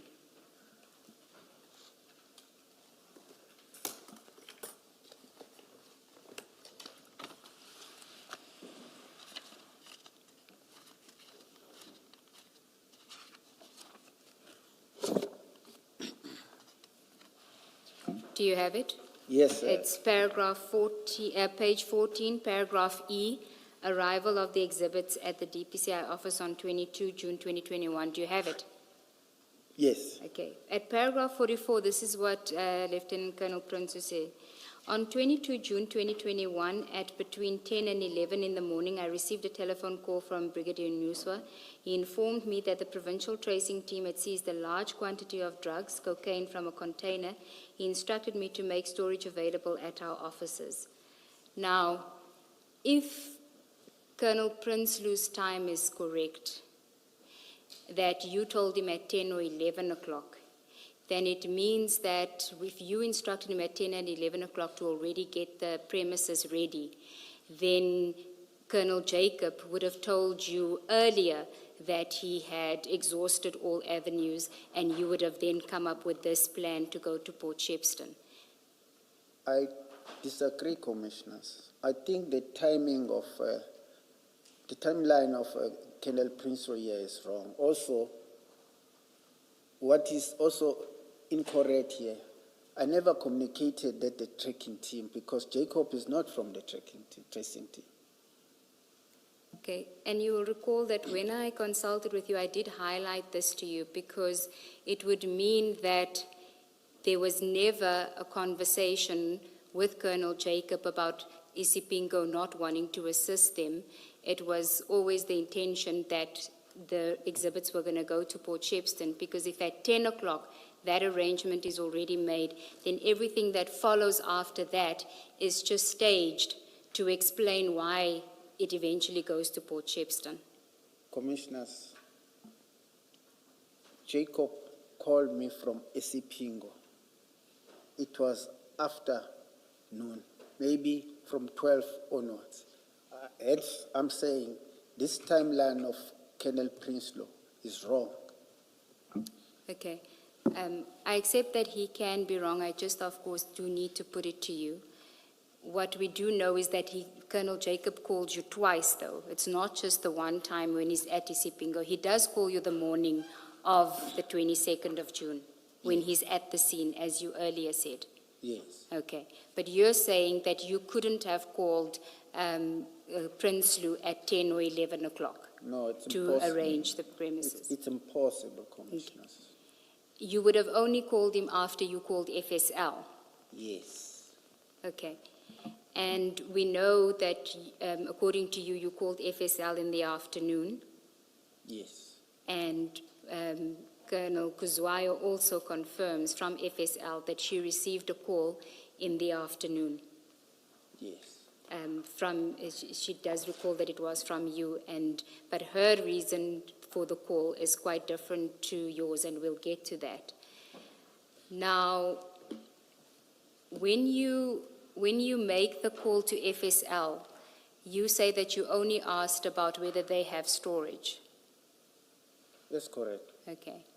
Were you aware of any request that was made to FSL for your members to be assisted by the FSL members to guide them on how to do sampling, for your members to be guided on how to do sampling by the FSL members? No, Commissioners. I can't recall that. You never had a conversation with anyone at FSL about them sending their members to assist your members with sampling? It wouldn't have been about sampling. You can't do sampling before you enter the exhibit into the 13.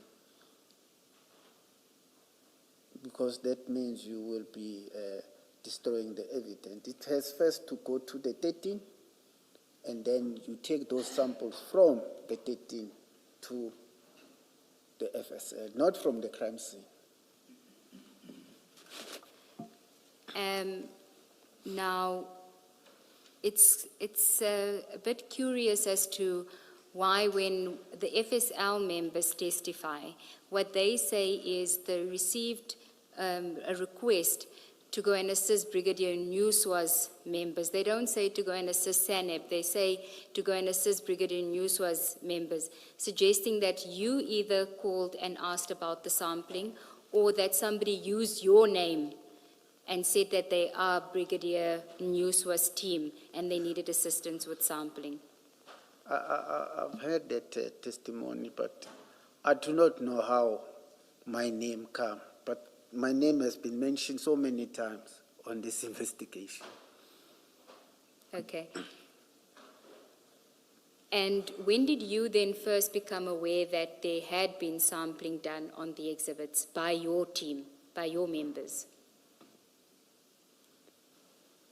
The sampling, I think it was done after the storage of the exhibit at Potchefstroom.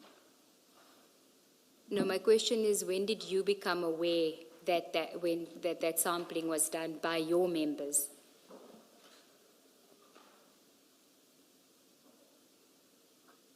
It's quite old, but incident is too long, but it was after the storage.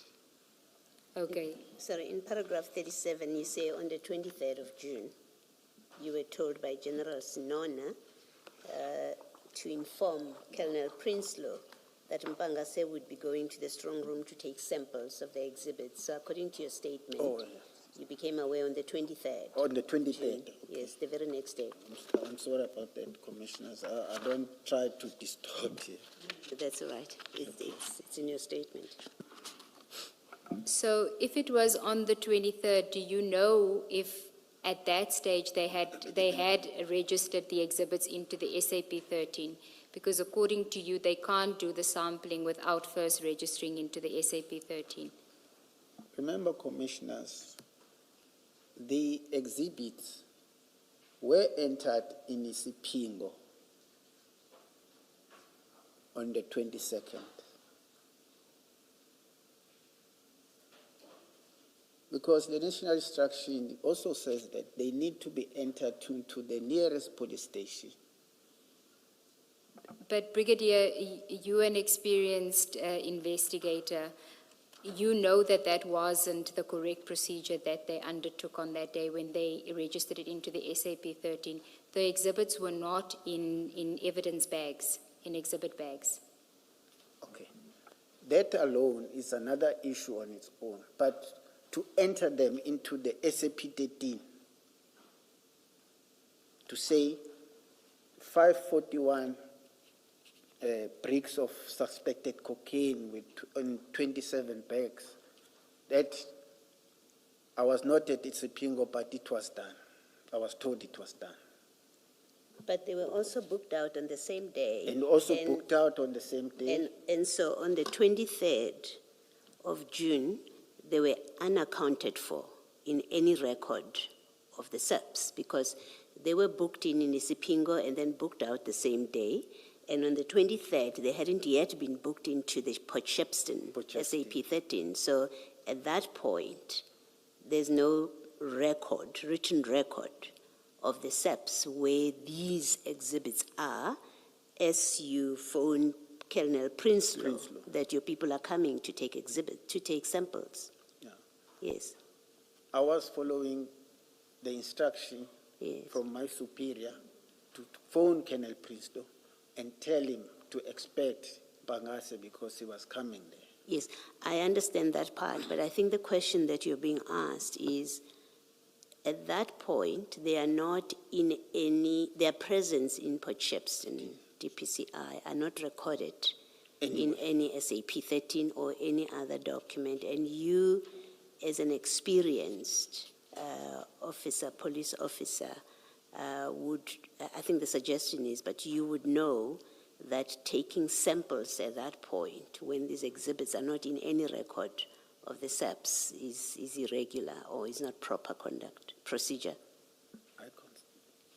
You concede that was not proper procedure, what happened here. Ms. Seeger? Can I put it differently? Is the correct procedure not that before they were taken to the DPCI offices in Port Shepstone, they should have been booked into the, SAP 13 at the Port Shepstone police station before you even store them in the safe at the DPCI offices? You're correct, Commissioner. That would have been the correct procedure, That would because have been then the correct. you could account for their leaving Ispingo and To being in Port and Shepstone. then to, Yeah. yes. So your reasoning that although the proper chain of custody was not preserved, because Mpangase was in control throughout, you were happy that at least he knew where they were, because that seems to be your suggestion or Yes. your line of reasoning, that because he knows where they are, then they were not compromised. That's correct, Commissioner. But he could compromise them. Why do you think he could not compromise? Commissioners, we work on the trust basis. You made a distinction between, I think it was chain of custody and then the chain of evidence. You say that the custody is that Warrant Officer Mpangase is always with the exhibits from the time that they seize it at the scene, and so that maintains the chain of custody, correct? Yes, correct. But the chain of evidence is a different issue. That is, the evidence is already compromised when they leave there, because if they don't put it in bags when they leave at the crime scene, you don't know what's happening from the crime scene to the police station where they're going to enter the exhibits. Correct? Sometimes it's practical, not possible, but I concede. In what instances would it be practically not? When you discover the drugs at the crime scene and you do not have evidence back, and then when you get to the police station, that is when you get the bags and bag them. But most cases, when these incidents are occurring, there's multiple people. So the chances of anyone doing something wrong are very minimal. Unless they're all acting in concert, they're all in on it. But can't people from different departments work in concert? Someone out there would say, hey, something went wrong. But except here, we know that we had Colonel Jacob Mpangase, who we know was specifically requested by the crime intelligence officer, and they rope in Warrant Officer Sabia. So it's the three of them, all from the same unit, who leave with the exhibits. I hear you, Commissioners. Okay. I think the concern, Brigadier, is here you have a team of specifically selected people. You don't have multiple teams. Yes. that just happen to be on the scene, and they are not necessarily friends or in any way associated with each other than that they all fall under the umbrella of the SEPs. This is completely different. You've got people who were specifically selected. Two of them say they were selected by the crime intelligence officer who gave them information, and then Colonel Jacob selected Sibia. So you've got three people who are involved in this operation. So your reasoning that it's unlikely, that anyone would do anything inappropriate when there are multiple players doesn't apply in this case. I concede, Commissioner. Yes. Thank you, Commissioner. But I wasn't aware that the other stakeholders were not involved. Yes. Can I just raise something about that you say in your statement, and it's about this discussion with the evidence leader about the chain of evidence being compromised. In your statement, you say, I accept now. So remember, you start off by saying you were satisfied that the chain of custody was preserved because Mpangase was going to remain with the exhibits throughout. And in the next sentence, you say, I accept now that once they left the crime scene without exhibits being in place in exhibit bags, the evidence was already compromised. Surely, as an experienced officer, you would have realized this back then, not now, not later. You would have realized once you became aware.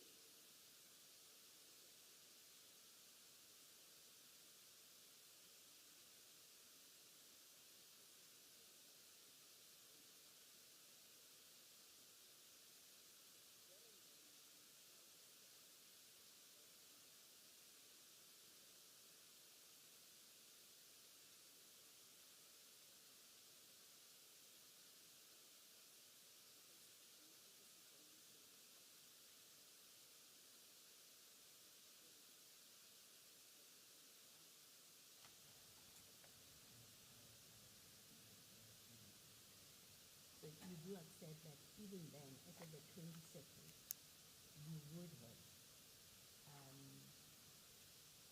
realized and acknowledged that the chain of evidence now, after the 22nd of June, is compromised. Advocate Ngube, just to help us with space, because can we please deal with paragraph 44 and 45 and 46 of Prince Law's statement so that we can put the file away? Because I know you were in 44, but we may need to come back to these two paragraphs. Do you want to deal with them, Commissioner? Maybe he Yes. can just comment on the allegations made there. Okay. Brigadier, you still have Colonel Prinsloo's statement open on page 14? Yes. At paragraph 44, which is what I had read, he also said he instructed me to make storage available at our offices. He said he would take both sets of the safe keys with him once the exhibits were stored in the safe. He said the exhibits could not be stored at the Mamzantoti Forensic Science Laboratory as it did not have a secure storage capacity. I knew that the laboratory had been flooded and was dysfunctional. And then do you recall that that is the conversation you had with him?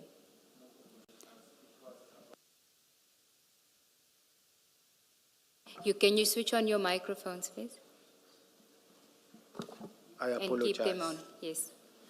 It was about the space, that they did not have the space. I think he just added some things that I did not say there. The secure part, secure Yeah. storage capacity, you say you didn't have. How would I know about the security of the FSL? I'm not from there. Okay. And then at 45, during the call, Brigadier Nyuswa did not discuss any other alternatives. He made no mention of any other storage. I know there were Durban Police Station, Maiden Wharf, or Isipingo police stations which operated 24 hours. These would have been more secure. Brigadier Nyuswa never mentioned anything about taking the exhibits to Isipingo or booking them at the Isipingo police station. You did you have a conversation with him to tell him what Lieutenant Colonel Jacob had told you, that they had gone to Isipingo, they booked it in? I did. It worries me. Why is he putting this here? But anyway, he has said many things that are not correct to the commission. Okay. Look. Yes, it's your opportunity now Yeah, to correct them. Yes. First about the timeline. Second about the human chain, that I was there on the human chain drinking coffee, that he gave me the keys. Those are all unfounded things.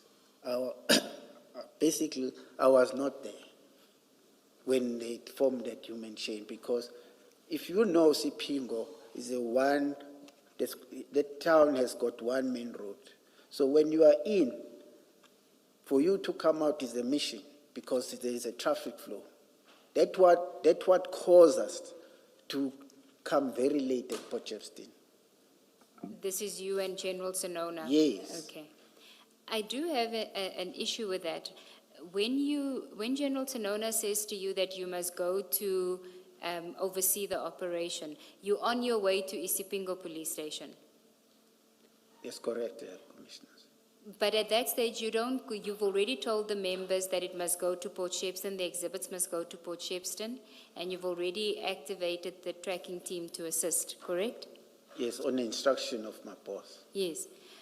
So when you leave with General Sonona to go to Isipingo, why don't you call the members then to find out where they are? Why do you go all the way to Isipingo on the assumption that they are still there? What gave you that impression that they would still be there if you had already told them where to go to, that they must go to Port Shepstone, and that a team had been activated to escort them? Commissioners, I would not have an answer, because when we were about to enter Isipingo police, that is when we phoned. And they told us, no, we have left, we are on the way. And I didn't know whether he did communicate with them when he came to me to say, let's go. We were just driving, and then we then phoned and said, where are you guys? They said, no, we're already on our way to Potchefstroom. But what were you going to do at Isipingo? Assuming you find them there, they would have been getting ready to leave in any event to go to Port Shepstone. So why would you have gone to Isipingo in the first place? It was an instruction from my superior, and I was following that instruction. So it's General Sonona that says, let's go to Isipingo. Yes. Had you all told him? He said, let's go, but then we went to Isipingo. And then when we were about to enter the police station, we made the call, and the members are saying, no, we already left Isipingo. Okay, so you don't know why he wanted you to go to Isipingo, you just went with him? Yes. Okay. Did it make sense to you why he would want to go to Isipingo if the members have already been instructed to go to Port Shepstone? I can't say, but also I did not question. I understand, and we'll deal with the dynamic of the relationship, but it just seems to me that there was no need to go there in the first place. You had already told them to go to Port Shepstone. I can't think of a reason why the two of the most senior members of the DPCI in that province would go all the way to Isipingo police station, because what do you do when you get there if the members are still there? There's nothing to do. They are getting ready to go to Port Shepstone. So the reason why it's important is because the timeline, according to Prinsloo, you were there when the human chain happens, and that means you would have been there earlier, which means that if you left your office to go straight to Port Shepstone, then Prinsloo's timeline matches. But if you say we still detour to go to Isipingo, then he's out in his timeline. And I'm saying it just sounds implausible that the two of you would go to Isipingo for no particular reason.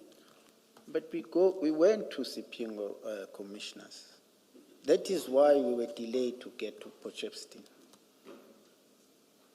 Now, I understand that that's what you say, but of course, Prince Lou has a different timeline, which puts you at Port Shepstone premises much earlier than what you say. And you say the reason why I couldn't have been there earlier was because we first went to Isipingo, and then we had to detour, we had to turn around and go to Port Shepstone. Commissioners, I think I made a diary entry on the day. And if my memory serves me correctly, I even said there that we first went to Sipingo and then from Sipingo to Port Shepstone. And that diary entry has the calculations of my kilometers, which I submitted at the end of the month of June to claim my fuel that I use on the day. So, Are you saying that the claim that you made for the fuel would support that the kilometers that you traveled would support your version that you first went to Isipingo and then detoured? I'm sure.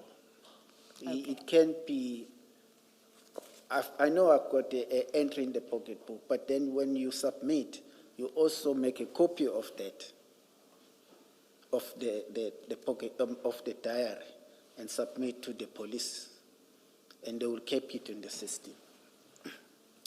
Okay. Now, when you then eventually get to Port Shepstone, you say you weren't part of the human chain. No. What do you observe when you arrive at the scene? What are the members doing? The exhibits, being 27 black bags of suspected cocaine, were already in the safe. In the bags, in the black bags? In the black bags. Okay. And Lieutenant Colonel Prinsloo and Pangase and the members were counting these bags, not counting the bricks, counting the bags. They were counting the bags. Yes. Did you know whether they had counted the bricks themselves? No.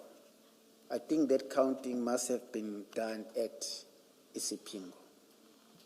Okay, so they would have taken the bricks out of the bags at Isipingo and then put them back in the bags to go to Port Shepstone. Yes. And when they get to Port Shepstone, they don't take it out of the bags, they just put the bags like that into the strong room.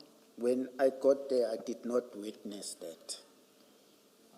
But they told you when you got there that it's 541 bricks. Yes. So they would have counted it already. Yes. Okay. And that you say would have happened at Isipingo.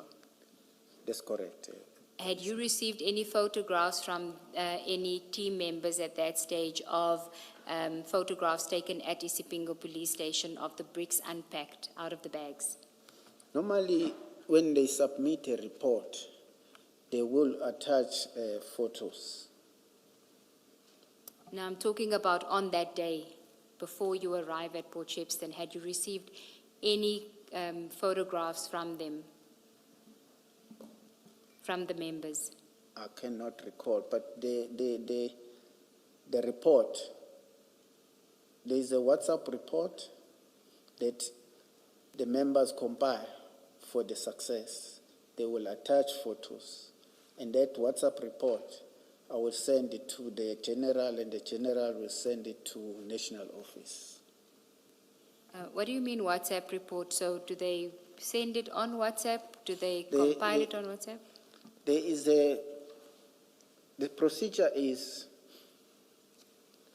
when there is successes or incidents, you compile a report.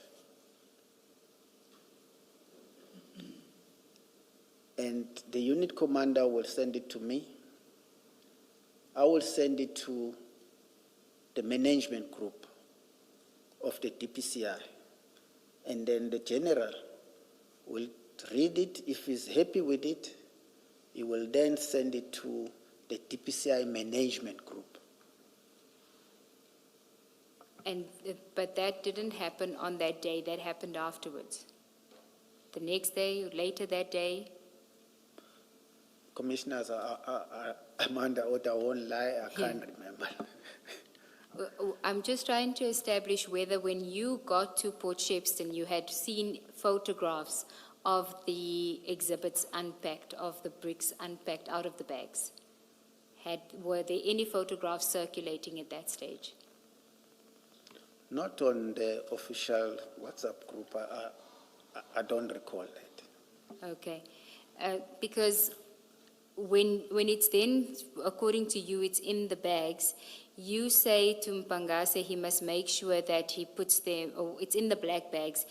At the scene at Port Shepstone, you say to Mpangase he must make sure that the exhibits are put in exhibit bags and registered into the SAP 13. Do you recall you saying that? Yes. Okay. Now, at that stage, you didn't know that they'd already unpacked the drugs. They had piled it up at the Isipingo police station. Fingerprints were on the bricks. None of that you were aware of? No, I knew that they would have unpacked the bags for them to know that there were 541, because you cannot, from the bag, say, because these are 27 bags, it's 541 kg. And what reason did they give you as to why it wasn't in exhibit bags? The reason was that Isipingo did not have sufficient or exhibit bags. Only Isipingo, not Yes. any other place? No, they only mentioned Isipingo. Because I also came to know when they were at Port Shepstone that the exhibit were not sealed in the exhibit bag. Okay, so you only get to know when you're there that they didn't put it in the sealed bags? It's correct, Commissioner. Okay, and that is why you then give Bangase that instruction to Yes, do it? Commissioner. Okay, and if you had been aware, what steps would you have taken? I would have asked them to go source the exhibit bag from the nearest police station. Okay, even if that police station can't store the drugs, the exhibits, you would have at least expected them to go and get exhibit bags from those police stations? That's correct. Okay. Now, your proposal to General Sonona that you must use the Port Shepstone DPCI officers, that occurs after you call FSL and they tell you that they don't have space, and when you give him that suggestion, you say that he agreed with the suggestion and instructs you to then tell Prinsloo to get the premises ready. Do you Yes. recall? At that stage, did you inform General Sonona of the security lapses at the Port Shepstone premises, or do you know whether he was aware of security issues at those premises? General Sonona arrived in KZN in 2020 August, and he was fully aware. We even visited all the offices in the province with him.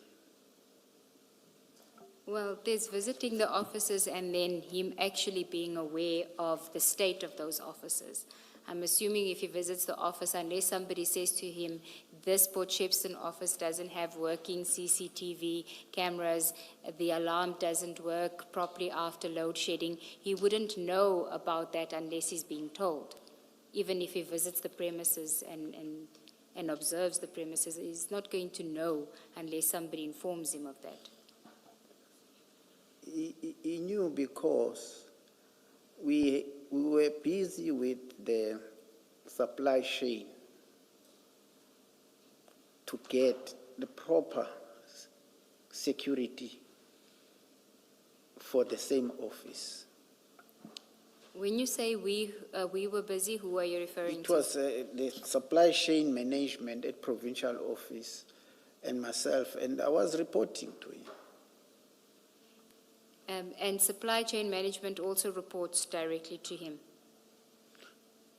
That time, we did not have a brigadier, so they were reporting directly They were reporting directly to? to General Sonona. Okay, so supply chain management is reporting directly to General Sonona, and you're reporting directly to him about procuring enhanced security measures at Port Shepstone. Port Shepstone. And when was this? During that period, because this date back from 2018, even before I assumed the position in 2020, there were problems with the security at Port Shepstone. Yes, Well- I understand that. I want to know specifically when were you reporting this to General Sonona, that you in the process of procuring enhanced safety measures at Port Shepstone? When would this have been? Bearing in mind that he joins in Remember August the first 3 2020. months when he came and we were briefing him of everything that was taking place?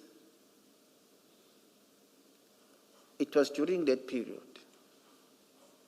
Because it wasn't about the 3 operational space, it was all the environments within the TPCI, KZN. And were these reports in writing, verbally? How were you reporting to him?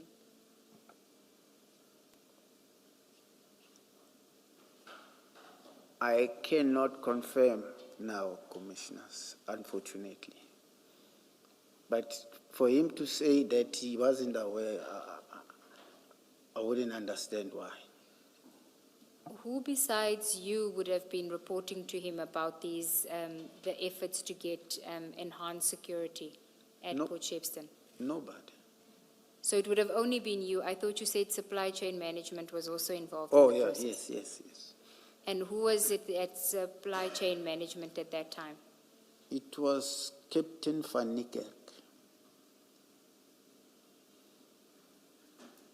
So Captain Van Niekerk would have also reported to General Sonona that there's security issues at Port Shepstone and we're in the process of procuring enhanced security there. Yes.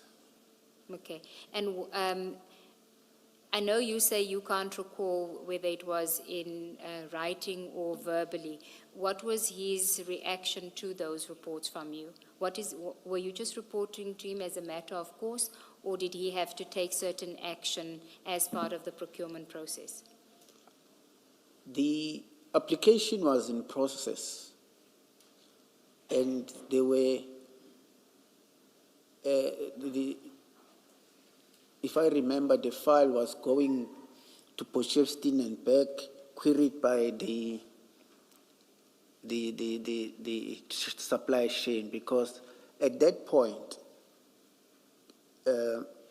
Captain Van Niekerk was not appointed as a procurement officer, so we relied on the motherboard, the SAPS, which was Colonel Madu.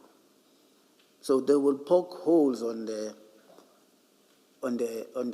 file, that this and that must be rectified and it will be sent back. And at some point, I remember Captain Van Niekerk even volunteered and said the clerk at Port Shepstone must come to her office so they can go to the supply chain and find out exactly what do they want. Would General Sonona have to sign off on the application? What was the purpose of involving him, of reporting to him? The 585 form need to be signed. By him? The committee will sit and then we all sign. Including General Sonona? Yes, he would have signed, but I can't recall if that happened. You can't recall if he signed, or you can't recall if that process happened? The process happened. Okay, so according to you, how far did that process go of securing the enhanced security at the premises? Commissioners, I must say, even now, we're still in limbo on that. Because when finally Captain Vanike got the authorization to be a procurement office. Last year, he did the application, and when everything was done,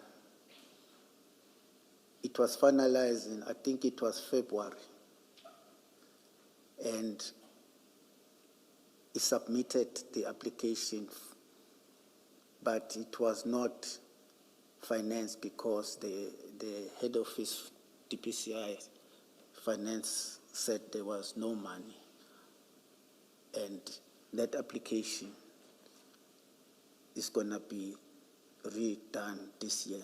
And but what has happened, the acting national head advertised the post for security guards for the same office.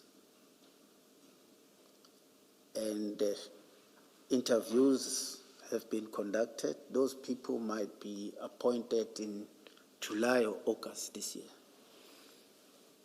So at least there would be some people in that office, while we're also doing the CCTV and biometric entrance to the office, which might take some time. Okay. Now, you say that you based your decision to recommend the Port Shepstone premises on the fact that you were the unit commander and you were based at that premises, correct? That was part of it. The suggestion. Yes. Yes, which could have been approved or not approved. Yes, of course. But I mean, if you are giving a suggestion to General Sonona, who would presumably trust your judgment, being that you were the unit commander of that and stationed at that premises, what other suggestion? Why wouldn't he accept your suggestion? Especially because you didn't provide any other alternative. This was your only suggestion. That's correct, Commissioners. Yes, so you haven't answered our question because you say it could have been accepted or rejected. But why would he reject it? If he had other alternatives, so we both did not have. But what, I don't think I fully understand what you're saying. Because you did not provide him other alternatives, you only provided Port Shepstone DPCI offices as the proposal or as the suggestion. What reason would he have for rejecting your proposal or your suggestion if there were no other alternatives presented to him? No, I hear that. It was because previously we have stored drugs there with no problems. And you told him that when you made Yes, the suggestion? I did. Okay. And you told him about the safes, the 2 strong rooms? Yes. Okay. Did you tell him about your knowledge that you had, based on your conversations, as you say, with the landlord, that those safes couldn't be breached and could only be accessed with the keys? No, I did not tell him that. Okay. I wanted him to respond to paragraph 46 more directly. Advocate Ngube, if you were coming to that, I'd rather wait for you. We can do paragraph 46 of Prince Lou's statement on page 14. You there? Do you still have it open, Brigadier? That's correct, Okay. Commissioners. It says, Brigadier Nyuswa was obviously aware of the storage capacity of the safes. Equally, he was aware of the vulnerability of the DPCI office and the fact that there was no active security. He would have been aware of the security applications I referred to above, the latest one being in January 2021. And then on the next page, he would have also been aware of the factual report I gave to him and also the number of burglaries which had been at the office. It was not my place to second-guess Brigadier Nyuswa's decision and commands. Put differently, I could not question his decision or second-guess him or his commands. I have to respect and follow them, which I did. Do you want to comment on that? Especially his comments about there being no active security, your knowledge of that, and the application in January 2021. I knew about the application and the security, but I trusted that the drugs will be safe there. And it wasn't the intention that the drugs will stay long. Why do you say it wasn't the intention for it to stay? Normally, you don't keep drugs for a long time in a place, because then when the investigation is complete, they need to be moved to the lab for destruction. I know that's certainly the intention, but the evidence that we have heard is that drugs can be stored at a police station storage for more than a year before it gets moved to FSL. And even when it is moved to FSL, it also stays there for quite a long time before it is destructed. You must have been aware of that. I was aware, but I Okay. trusted the security of the safes, that the drugs would be safe at Potchefstroom. Can I ask you this? You and General Senona, you were traveling from Durban to Ispingo. Where were you traveling from when you first went to Ispingo and later Potchefstroom? May you please repeat that? You and General Senona were traveling together that day. That's correct. Did you travel from Durban, From our provincial office, which is in Durban? which is in Durban. Yes, so why do you have difficulty with me asking if you're traveling from Durban? Did you inquire from other police stations in Durban whether they have capacity to store 540 kilograms of prohibited substances? I did not, Commissioners, because already Kenneth Jacob told me he exhausted all the avenues. But did he tell you that he called stations in Durban and they confirmed that they don't have storage? I took it when he said he has exhausted all avenues. As an experienced drug investigator, he would have done that.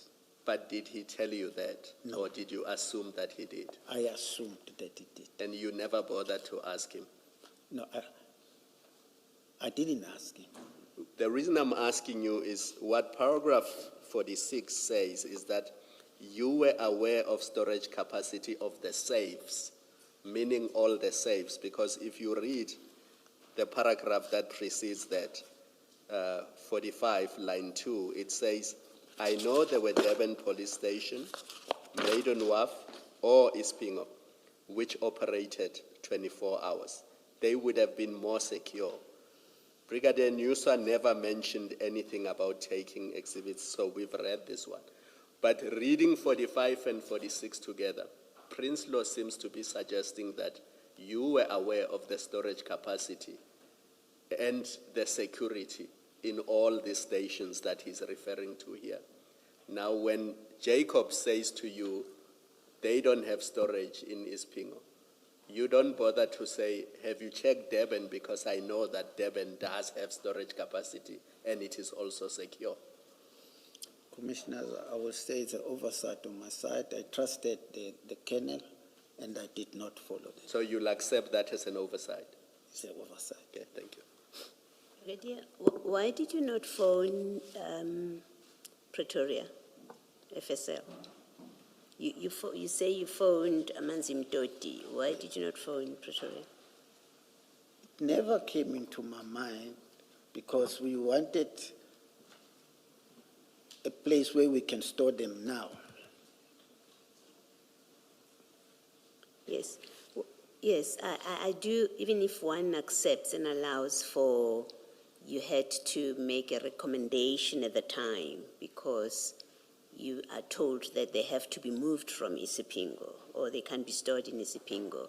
I understand that. You needed to move them at that time, and Amanzi Mtoti would have been the nearest for you, FSL. But you've made a recommendation for them to be stored at a place which is ordinarily not a place that you would store exhibits. It's not a police station. So you had time after you had made the suggestion for them to be placed at Potchefstroom, DPCI. Beyond that, you still had the opportunity to contact Pretoria. Commissioners, as I stated in my affidavit, in July, my whole focus was taken off the normal investigation. Now I had to focus on the civil unrest matters, which kept me busy. And I thought the IO and the provincial head will do the necessary because they can see how busy I was. So what you're saying, read with your statement, paragraph 37, should we understand it to mean beyond the 23rd of June, you did not have any further involvement until in October when you were told about the suspected That's theft? correct. Is that what happened? Yes. Thank you. Thank you.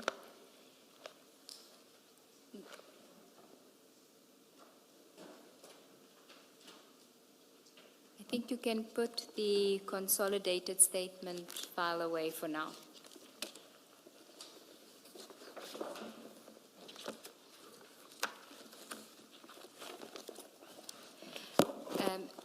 Now, insofar as the information from the landlord is concerned, that what he told you is that the safe cannot be breached. Was there anyone else that he had given that information to, or was it just you that he told that at the time? The landlord, which is the father that you're referring to. Yeah. You know, me and the landlord, we used to talk a lot. I'm not too sure. You're not sure if he would have told anybody else. You don't know. Yes. Had Hence, you- I'm saying it would be good if there was an expert called so that what the landlord told me can be disapproved. Do you know if, did you tell anyone else prior to the theft, did you tell anyone else that the landlord had told you that the safe can't be breached except with the keys? No, I never told anyone this thing. You didn't tell anyone? No. Okay, so it's really only you, that it's your word that we have to take, that the landlord told you that, because the landlord, the person that told you passed away. Yes. I do not know about the other captains that were there before, who retired. Which captains are you referring to? There was once a Captain Maybeck there. And the other one, sadly, he just passed on now, Colonel Nzingwa. Because it was three of us when we walked into that place. At the time, when you walked into the place, when you were the unit commander? Yes. Okay. Where was Lieutenant Colonel Prinsloo at that time? He was a warrant officer. Also at that premises? Yes. Okay. And you're not aware if he knows about this information of the landlord? I'm not too sure. I'm not too sure, but he was junior. And also, Prinsloo, he was once SAP 13 clerk for us in the same office. Yes. What is the significance of that? I'm just mentioning it Okay, so he was in charge of the safe at some point? at some point. Okay, but you don't know if he also knows if the Yes. land, okay. And now that formed a big part of your reasoning for why you suggested Port Shepstone, is the safe and the information that you were given by the Landlord. And I thought the drugs would be safe there. And at that stage, the intention wasn't necessarily for General Sonona to take both sets of keys. It would have stayed with the SAP 13 clerk had he not requested the keys. No, he requested the keys, and I was happy with it because remember, beside the drugs being 27 black bags, there are pieces of bricks. So if anyone at the exit will come in and take one, no one will know. I'm not sure I understand what you're saying, if anyone. If anyone had access to the safe, They could have taken it, yes. and bec- no one will know because it's 541. Okay. And does General Sonona make the suggestion that he takes the keys before you go to Port Shepstone? Or when does he first bring up the proposal that he take the keys? When we were discussing before even phoning Prinsloo, because when he agreed, I also told Prinsloo that we will be taking the keys and the spare key. Okay. And at that stage, so when you're at the premises now and the exhibits have been stored and it gets locked up, General Sonona takes the spare key and the original key. That's correct. Okay. That seems to be common cause, that he is in possession of the keys. You then say that he called you the next day, to inform Prinsloo that Mpangase is coming to needs access to the safe to That's take correct. samples. That's correct, Commissioner. Okay. And how did that process work? Were you involved in that process at all, other than just calling Prinsloo? Or did you just call Prinsloo and that was the end of it? Excuse me. I wasn't involved. I was in my office. He called me, and I called Prinsloo. I did not see the keys being given to Warrant Officer Mpangase. I think, yeah, you say that the last that you saw the exhibits was on that day, the 22nd of June. That's correct. Okay. And ordinarily, how would it work with these keys if you wanted to gain access to the safe? So if you required the keys, is there a form that you need to complete, a register, if you want to access the safe?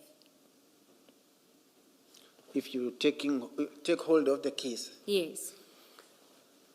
normally there is a handing over which I have seen in the documents here, but that is also completed by the person who's handing over the keys. And are you certain that there were only the 2 sets of keys? So there wasn't the possibility that someone had made another set of the keys? You're certain that it was only the 2? No, I don't think so. It's only the 2 that you're aware of? I only know about the 2. Okay. And what is the purpose of the spare key? So I just want to understand, because he asks for both sets, so he's asking for the spare and the original. The SAP 13 clerk would ordinarily keep the original. What happens with the spare key? I think it was for safety precaution that he doesn't have a key in Durban and someone also on the other side has got a key.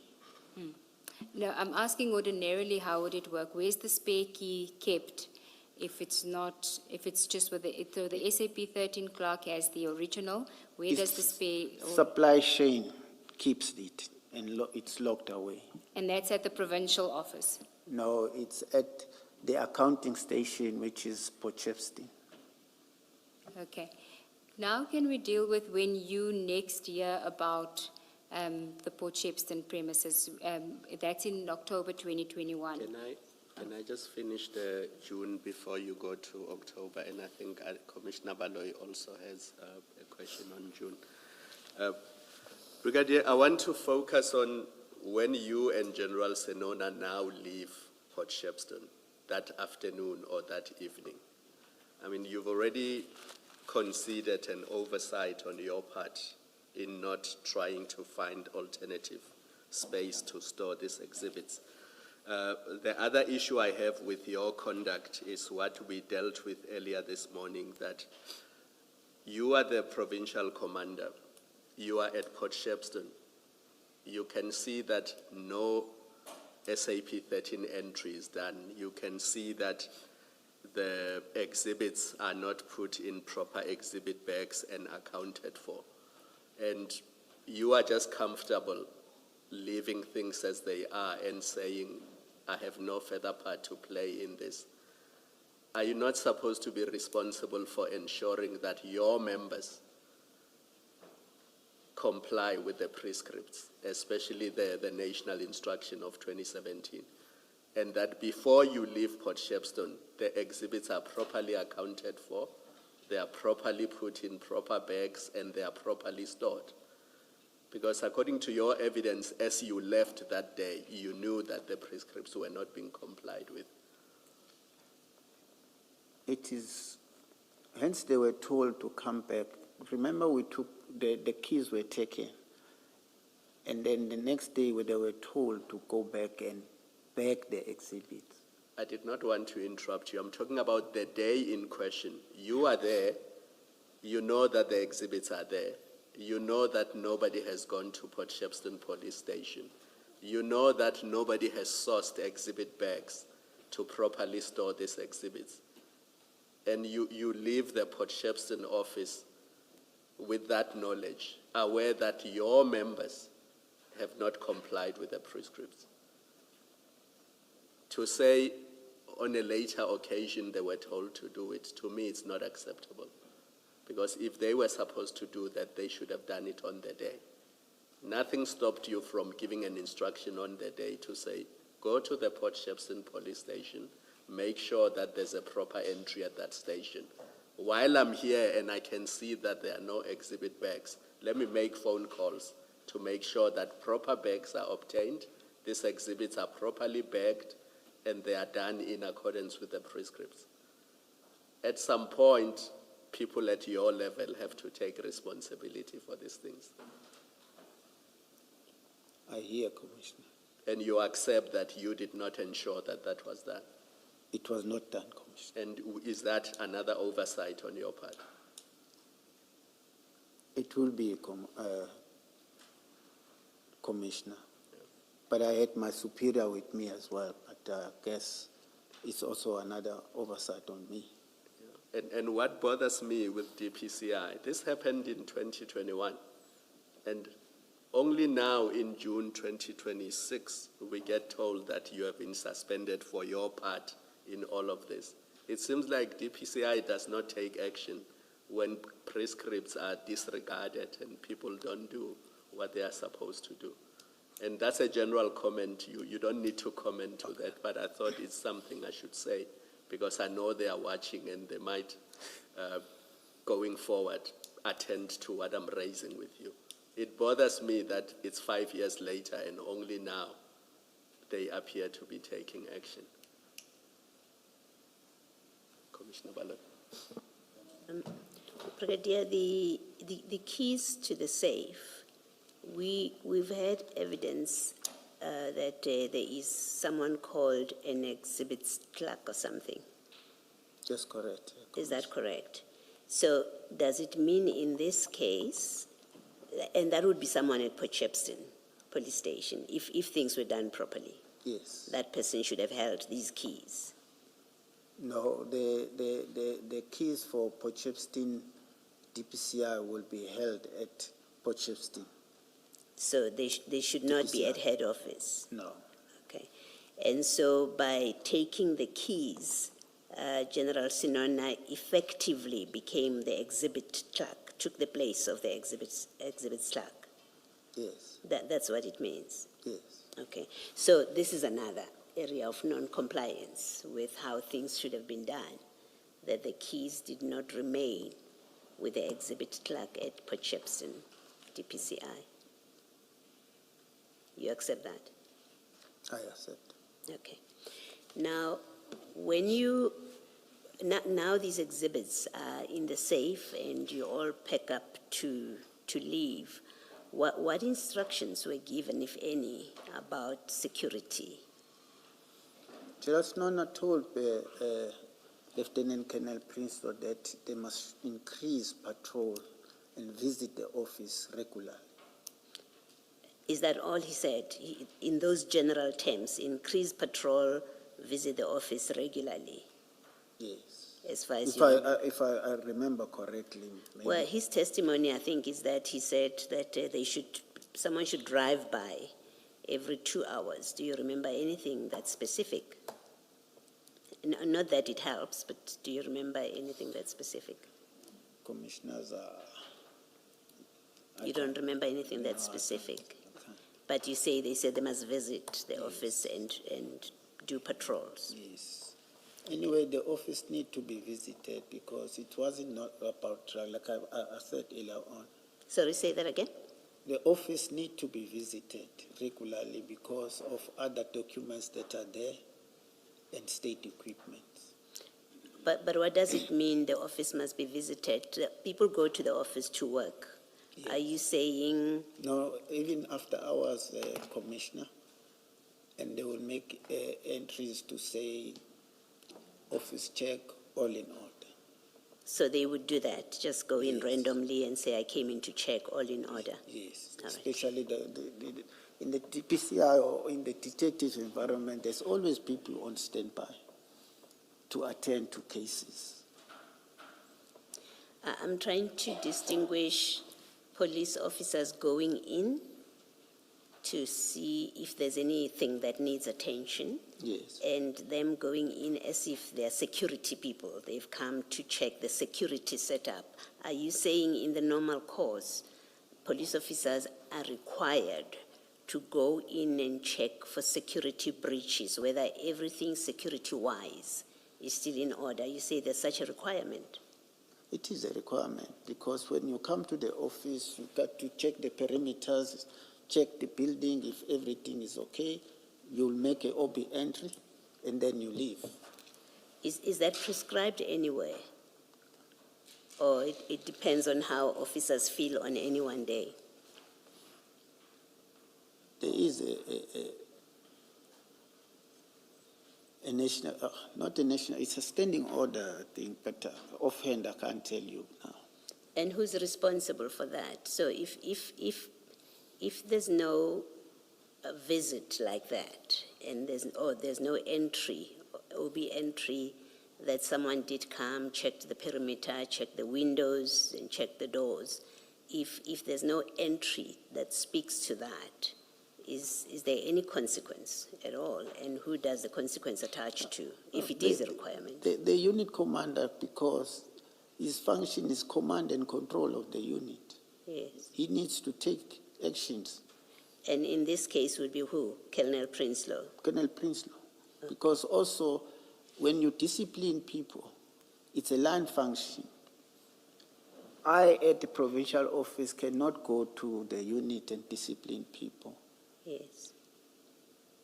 But you, as a line officer, can discipline Warrant Officer Mpangase for not ensuring that the exhibits were in exhibit bags. It's a question that I was going to ask you much later, but you raise it now. No, it has to be done by the unit commander. And you say in this case, who should have done it with respect to Mpangase? Who would have been the unit commander? The acting. Lomo. Yes. But Lomo didn't know anything about this operation. You knew about this operation. Yes. So it would have been you, because on the evidence so far, I think it's Colonel, Lomo had absolutely no involvement in this operation and knew nothing about it. Yes. So the buck would stop with the buck would stop with you. Yes. So you were responsible to take action once you saw that Mpangase did not ensure that the exhibits are in exhibit bags when they were left at Port Shepstone. Yes. Okay. And the same, maybe let me ask a different question about Colonel Jacob. We know that from his evidence, and I think you've confirmed it, that he was effectively signed onto duty by Warrant Officer Mpangase because you did not speak to him to get him signed onto duty from his vacation. He's on leave. You and him say Mpangase called you, Warrant Officer Mpangase called you or came to you and told you that the crime intelligence contact wanted Jacob onto the job and you approved it. So you signed him onto duty. You Yes. approved his coming on duty. I agreed for him to come on duty. Okay. And you would have been the one that made the entries. So you signed him up. If we look at SAP's documents for the 22nd of June that year, we will find that you recorded, because we know he never went to the office. We must find. It was a verbal authority, Commissioners. So there's no record in SAPS that he came on duty that day, Unless other than you. Yes, unless himself, he should have booked himself on the diary. And when did he book off duty, do you know? And how did he book off duty? When we got to Potchefstroom, he was not there. I was told that he didn't go to Potchefstroom. So he didn't work the whole day. Well, can you just explain what that means? Because we've also had evidence, I think it's Colonel Flynn, if I'm not mistaken about his title, who said, yes, members can come in, can be called to come on to, I'm told it's General Flynn, I do apologize to him. We've heard that members can be called in to come up to come on duty, Yes. even though they are on leave. But once they have signed in, they're in for the whole day. They've reported for duty that day. That doesn't seem to have happened here. Can you just explain how it is you considered it appropriate that Colonel Jacob would come on in the way that he did? He doesn't speak to you, he speaks to Mpangase.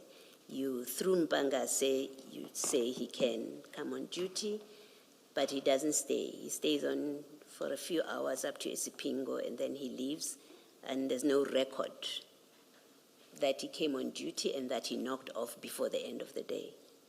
To me, it seems like an irregularity, another irregularity about what happened on that day. He should have signed his diary, and also when he was leaving, he was supposed to have told me. But I only found out when I was at Potchefstroom that he was not there. And as the one that authorized him to be on duty and not Lomo, why did you not ensure that that paperwork was done? And I ask you this because there is a certain disquiet about how he comes on duty and then disappears without there being any record. And it's compounded by how this whole incident plays out eventually. So there's some concern, speaking for myself, there is some concern and suspicion, as you probably have heard from all the evidence and how we've engaged with witnesses about, in fact, what was going on here. Was this a legitimate operation? And you inadvertently or knowingly would appear to have contributed to the anomalies in how this whole operation played out. And one of the issues is, how does he sign up on duty through Mpangase? You don't speak to him. So Mpangase could easily have said to you, have lied to you, I'm going with Jacobs, you wouldn't have known. There's the skipping of General, I think it's General or Lieutenant Colonel Lomo. Nobody speaks to her. We haven't had any satisfactory explanation for that. Jacobs come in for a few hours. Jacob, rather, he comes in for a few hours and then he leaves. So far, we haven't seen any record that is evidence that he was properly on duty, authorized by his superior. And then things play out the way they did. Like I said, Commissioners, he should have booked himself on the diary, because should anything have happened to him, like if the member meets an accident when he's on duty, the state remains liable to cover the cost and stuff. But then if he did not book himself on duty, the state would not have covered him. perhaps more importantly, the state wouldn't know what exactly his role was. What did he do in this operation? Because there's absolutely no record of it. And my discussion with it is about your role in all of that, that as a superior, you don't seek to ensure that he has complied, he does comply with at very least the recording part of his being on duty and what it is that he has done. Commissioner, we're not talking about a constable here. It's a lieutenant colonel, a very senior person. He knows himself what to do. But I take note of what you are saying to me. But he should also be responsible senior officer, knowing that when he comes on duty, he books himself on duty, there is also a OP entry that is made in the office. I don't doubt that, and he's not the emphasis, his conduct is not so much the emphasis of my discussion with you. It is your conduct as his superior who approved him coming on duty, the failings on your part, that there's no record, there's no consequence of there being no record, him not entering into the book, because you haven't done anything about it. It's really that. And if it's a criticism, it's really at this point a criticism that's directed at you, not him. We've had that conversation with him. Okay. Thank you. Do you want to comment on that last part, Brigadier? I accept. Thank you, Brigadier. Let us adjourn and resume at 2:10.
Good afternoon. We are ready to resume the proceedings. Please make sure your cell phones are off. Thank you.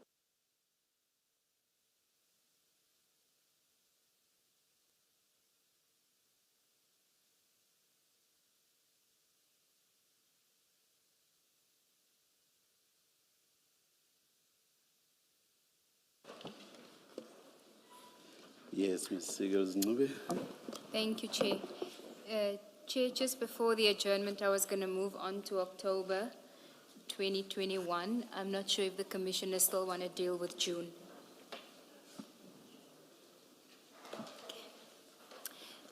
Brigadier, you indicated that after June 2021, you then next heard about the Port Shepstone premises where the exhibits were being kept in October 2021 when Lieutenant Colonel Prinsloo calls you about an attempted break-in at the premises.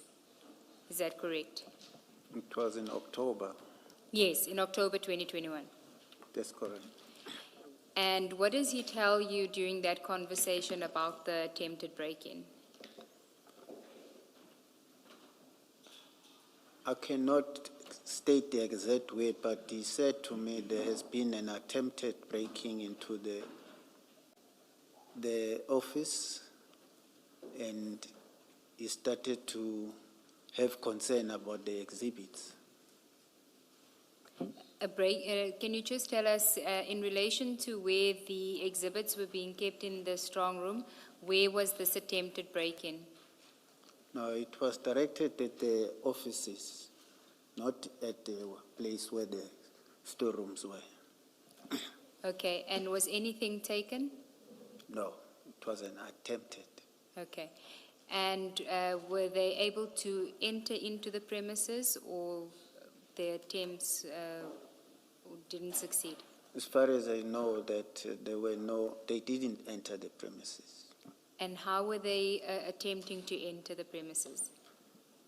If I'm not mistaken, I think the window was broken. Do you recall at whose office it was? No, I can't, no. And you didn't go out there to go and look at the premises after that attempted break-in? I was on leave when the call was made to me. Okay. We know that when the theft occurred in November, access was gained through Warrant Officer Pinar's office, correct? That's correct. Is this all CZ's office at the same section as where the attempted break-in was attempted? Commissioners, I cannot recall now. I cannot be specific. Okay. So when he reports the attempted break-in to you, what he says to you, he says for the first time at that stage that he's got concerns about the safety of the exhibits, and Yes. specifically the suspected drugs. Yes. And does he make a suggestion as to what should happen now that there has been the attempted break-in? I don't recall, but I called the IO. No, I'm just still on the Talking conversation about- between you and Colonel Prinsloo. I think he wanted us to move the exhibits. You think, or did he say it? I think he said that, You think he told you in that conversation that the exhibits must be moved? yes. Okay. And what was your proposal to him? Hence, I called Jacob. I relayed the message. I told Jacob there has been an attempted breaking, that he must speed up the investigation, meaning that he must finalize and get the exhibit out of Port Shepstone for destruction. Okay. I didn't understand your evidence to be that the reason why you called Colonel Jacob and made the suggestion about speeding up the investigation so the exhibits can be moved was because it was suggested by Colonel Prinsloo that the exhibits must be moved. There's what? I'd never understood your evidence to be that your discussion with Colonel Jacob that he must speed up the investigation so that the exhibits can be moved to FSL came from Colonel Prinsloo's suggestion that the exhibits must be moved. You never mentioned previously that it was Colonel Prinsloo that suggested the exhibits must be moved. Am I wrong? If I am wrong, please you're let me quite correct. I told Jacob that he must move the exhibits. Yes, but earlier on you just said that Prinsloo also said that told you that the exhibits must be moved. That's the first time I hear that from you, so that's why I want clarity on, is this a new version or? I might be wrong, but he was concerned about the exhibit. That's why I'm assuming that he wanted them to be removed. Okay, but he doesn't say that in the conversation. He just No. tells you he's concerned about Yes. it. Is there at any point a discussion about enhancing the security at the premises in light of the attempted break-in between you and Colonel Prinsloo? I think we did have that conversation. Can I And ask on a the question? other side, Jacob had to see that the exhibits are out of that office. Brigadier, earlier this morning you said when you suggested the Port Shepstone office, you knew that the exhibits will only be stored there for a short period. And that's one of the reasons you gave, and that's why you had a sense of comfort. Yes. It is now end of October,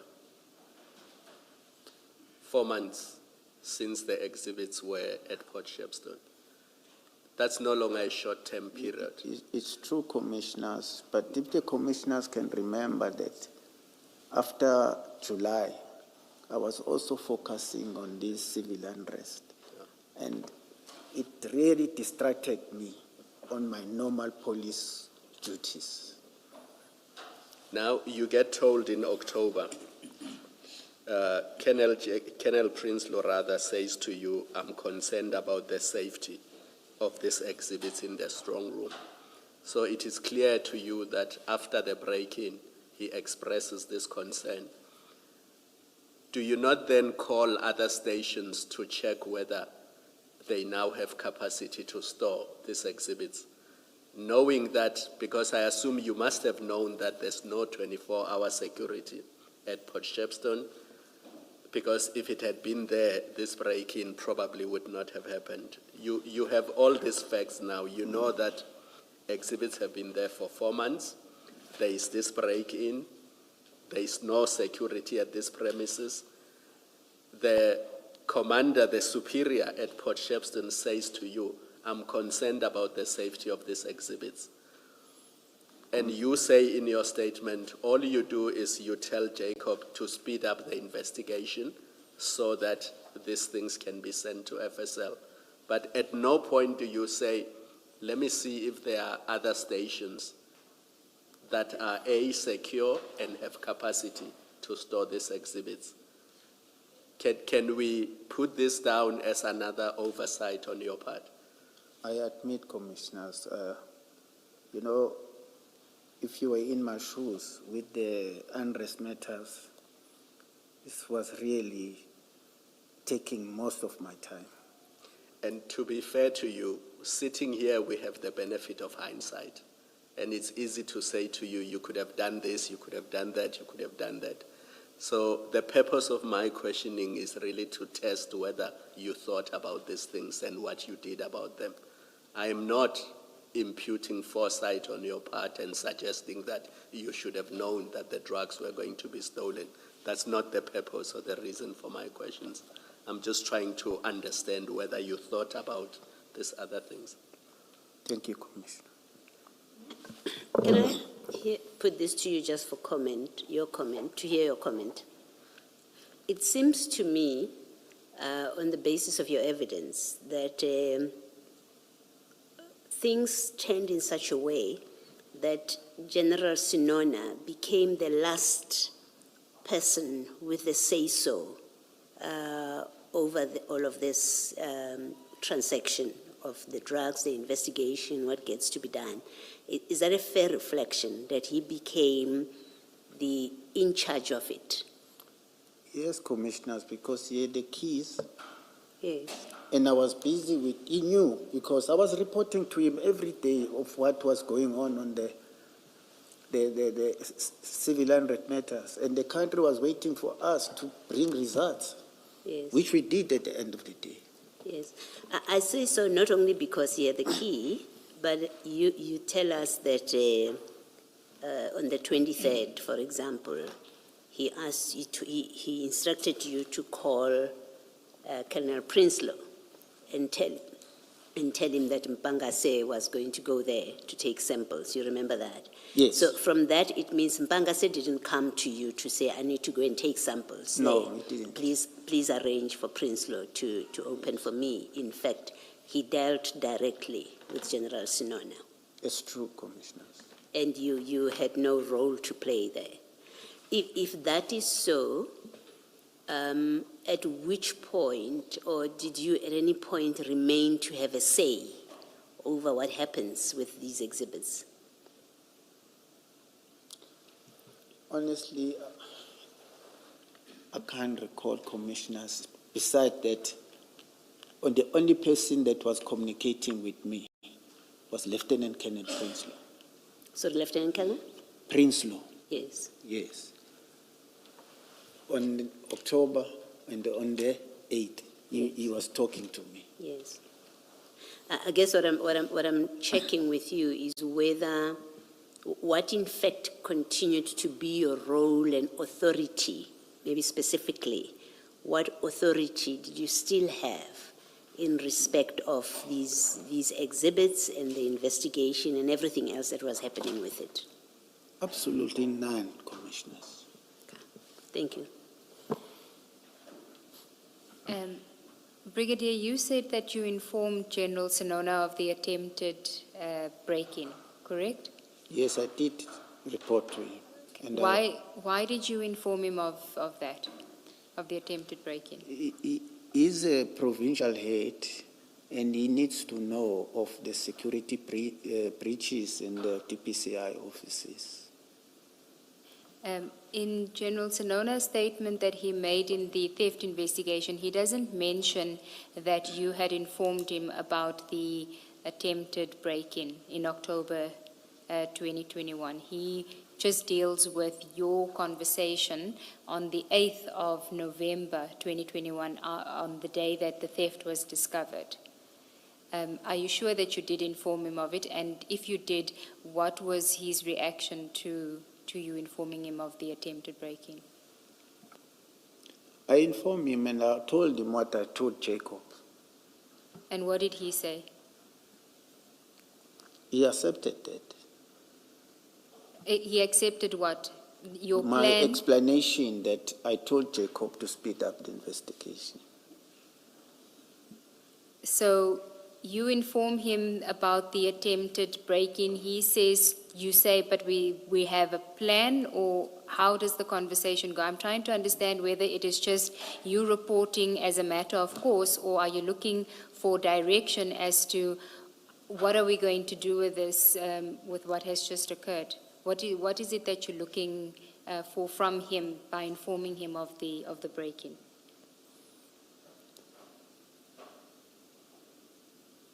In my mind, I thought maybe he will maybe make some attempts to also assist. By doing what?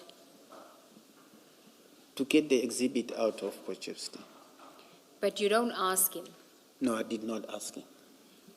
So he wouldn't know that that is something that you would want him to do, to use his seniority to perhaps get an expedited move to FSL. You don't have the discussion with him, though. But commissioners, he's the provincial head. The problem has been tabled before him. Yes, I understand that, Brigadier, but it's the same criticism could then be leveled at you as well. When your juniors report something to you and you make the proposal that you made that, oh, just speed up the investigation and so that the exhibits can be moved. It's also inadequate. So I'm just trying to understand why, when it is you are being told by your juniors about a problem and you give either no direction or inadequate direction, you are able to excuse that. But when it comes to General Sonona, it seems that you're saying, well, he's the ultimate call. He should have known to make the suggestion. Isn't that unfair to say that he should have known at that stage? You're not telling him anything. You're saying to him, you've got it under control. You're not asking for intervention from him. I do understand your questioning, but I don't want to go back to say that he himself knew what I was busy with. Although I was on leave because of me being tired of what I was doing, just taking a break, I think he should have assisted me. Okay. Did you have the kind of working relationship with him where you felt that you could be open with him to make those kind of requests? Or was it a situation where you knew that even if you had asked for it, he wouldn't have acceded to your request? I'm just trying to understand, because there is now this issue where he's not acknowledging that you reported the attempted break-in to him. You say that you did, but you say you were merely informing him, but then you say you also thought that he would give direction, but you never really asked him for direction or intervention. Yes, I did not ask for direction. So the reporting was just to let him know that it happened? Yes. Okay, and there was nothing further that he needed to do from your side, other than if he had proactively suggested something? But as my superior, I would think that when something like this is reported to him, he should assist. Okay. And also in your mind, that assistance wouldn't have been enhanced security. It would have been to move the exhibits for him to use his seniority to move the exhibits to FSL. Yes. So when Jacob then tells you that he did speak to FSL and they don't have capacity, did you think of going back then to General Sonona and say, my plan is actually not going to work because FSL says that they still don't have capacity? Commissioners are online there. I can't remember. You can't remember? Yes. Let me just understand, you can't remember going back to General Sonona? Yes. Okay. Now, after that, Jacob doesn't report back to you about so he says to you that they don't have space, they still don't have space, and he mentions this thing about taking additional bricks for sampling. Yes. What did you understand him to mean by that, about the additional bricks? And can you recall what exactly, or more or less what he said to you in that conversation? For taking additional samples? Yes. Did he say why he needed to do it? Apparently, the samples that were forwarded earlier on, I think they were flooded, but I also think the FSL should have told us in good time so that that exercise can be done speedily. It wasn't, we don't know when it was flooded, but at that stage he didn't know anything about it being flooded, even if it was. His reasoning at that stage was that FSL had told him that they would need additional bricks in order to do the analysis. So the weight of the bricks and to do the additional sampling. Did he mention any of that to you?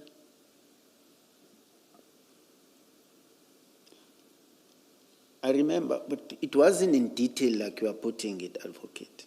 But he told me that they needed additional samples. Okay.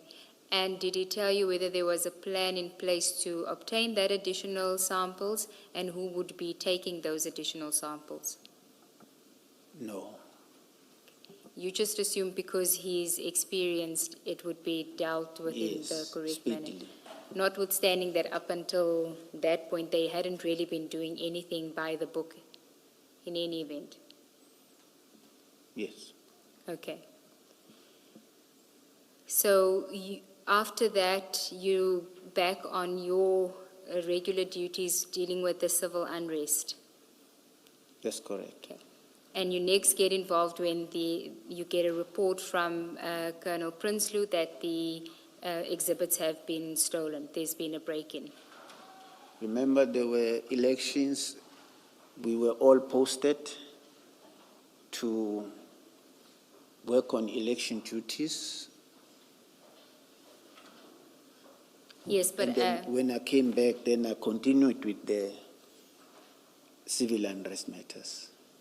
And on the 8th in the morning, Lieutenant Colonel Prinsloo called me and told me that there has been a break-in. okay. And then you say that you speak to Colonel Jacob, tell him that he must go because he's the investigating officer related to the exhibits themselves, right? The seizure of the exhibits. That's So correct. he needs to go there. And then there are other people that you also contact, but ultimately you and General Sonona go to the scene at Port Shepstone. That's correct. Okay. And when you arrived at the scene, there were already investigators present from general detectives. You said that you called Brigadier Sabia. Oh, yes. I called Brigadier Sibia and General Ngamangele, the district commissioner. So, as you say in your statement, it was a shock to you that the safe had been breached, and when you looked at it and you saw the cutouts, that was a shock to you that it seemed that the safe had been breached by grinding it. Yes. Okay.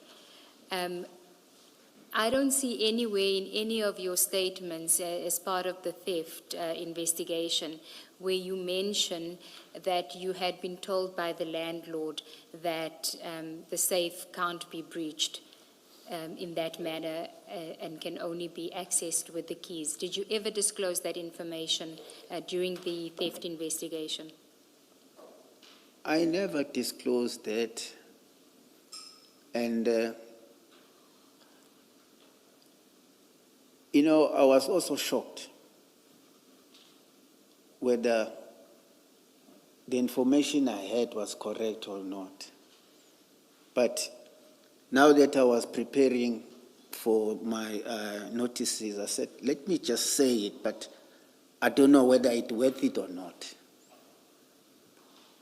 But it would seem to me to be a very important aspect of an investigation because if indeed that is what you had been told, then there could be a possibility that the scene had been staged, and that is something that the investigators should know, and for them to investigate that angle as well, the possibility that the scene had been staged and that the safe had actually been accessed with the key. Don't you think that would have been important for the investigators to know? I think so, but honestly, those investigators never sat with us, me. The only time they would come, like, I gave the statement and then they came with a set of questions. It was not like getting to understand because I'm the previous unit commander there. Did I know anything, No, there was nothing. And by investigators, are you speaking about the DPCI investigators? Yes, the Okay. DPCI investigators. Had you ever spoken to the general detective investigators? Remember, the general detective, I do not know, the period was very short for them to have the docket. Yes, but my question is, did you ever speak to them as part of the investigation? Did they ever interview you as part of the investigation before it was No. taken away from them? No. Maybe they were still coming, but the docket was taken away from them. Okay, so you only ever spoke to the DPCI investigators. They were the only ones that interviewed you. Yes, correct. Okay.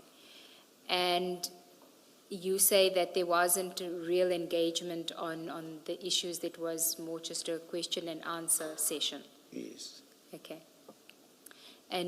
But you're saying that you would have volunteered the information at that stage had you been engaged at that level, or what is the Yes, significance? I would if people sat with me and asked me about the security features on that in that office, but that never happened. And other than what the landlord told you, were there any observations that you made on the scene, being an investigator yourself, that maybe made you suspicious that it could be a stage scene, other than what you knew about what the landlord told you? Commissioners, I said that I'm not an expert, but I was surprised to see what I saw.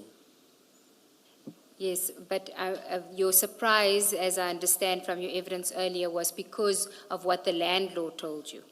I'm Yes. asking about from your observations as an investigator. Is there anything that you observed on the scene that maybe gave you some kind of suspicion that maybe it was staged? At that point, I cannot tell you because I was shocked. I was really shocked. Okay, and then those investigators that were at the investigators, the DPCI investigators, weren't on the scene on the day of that you discovered the theft when you were at the scene, right? No, they were not. Were any of the general detectives besides Brigadier Sabia there? So was Jones there? The district commissioner was there.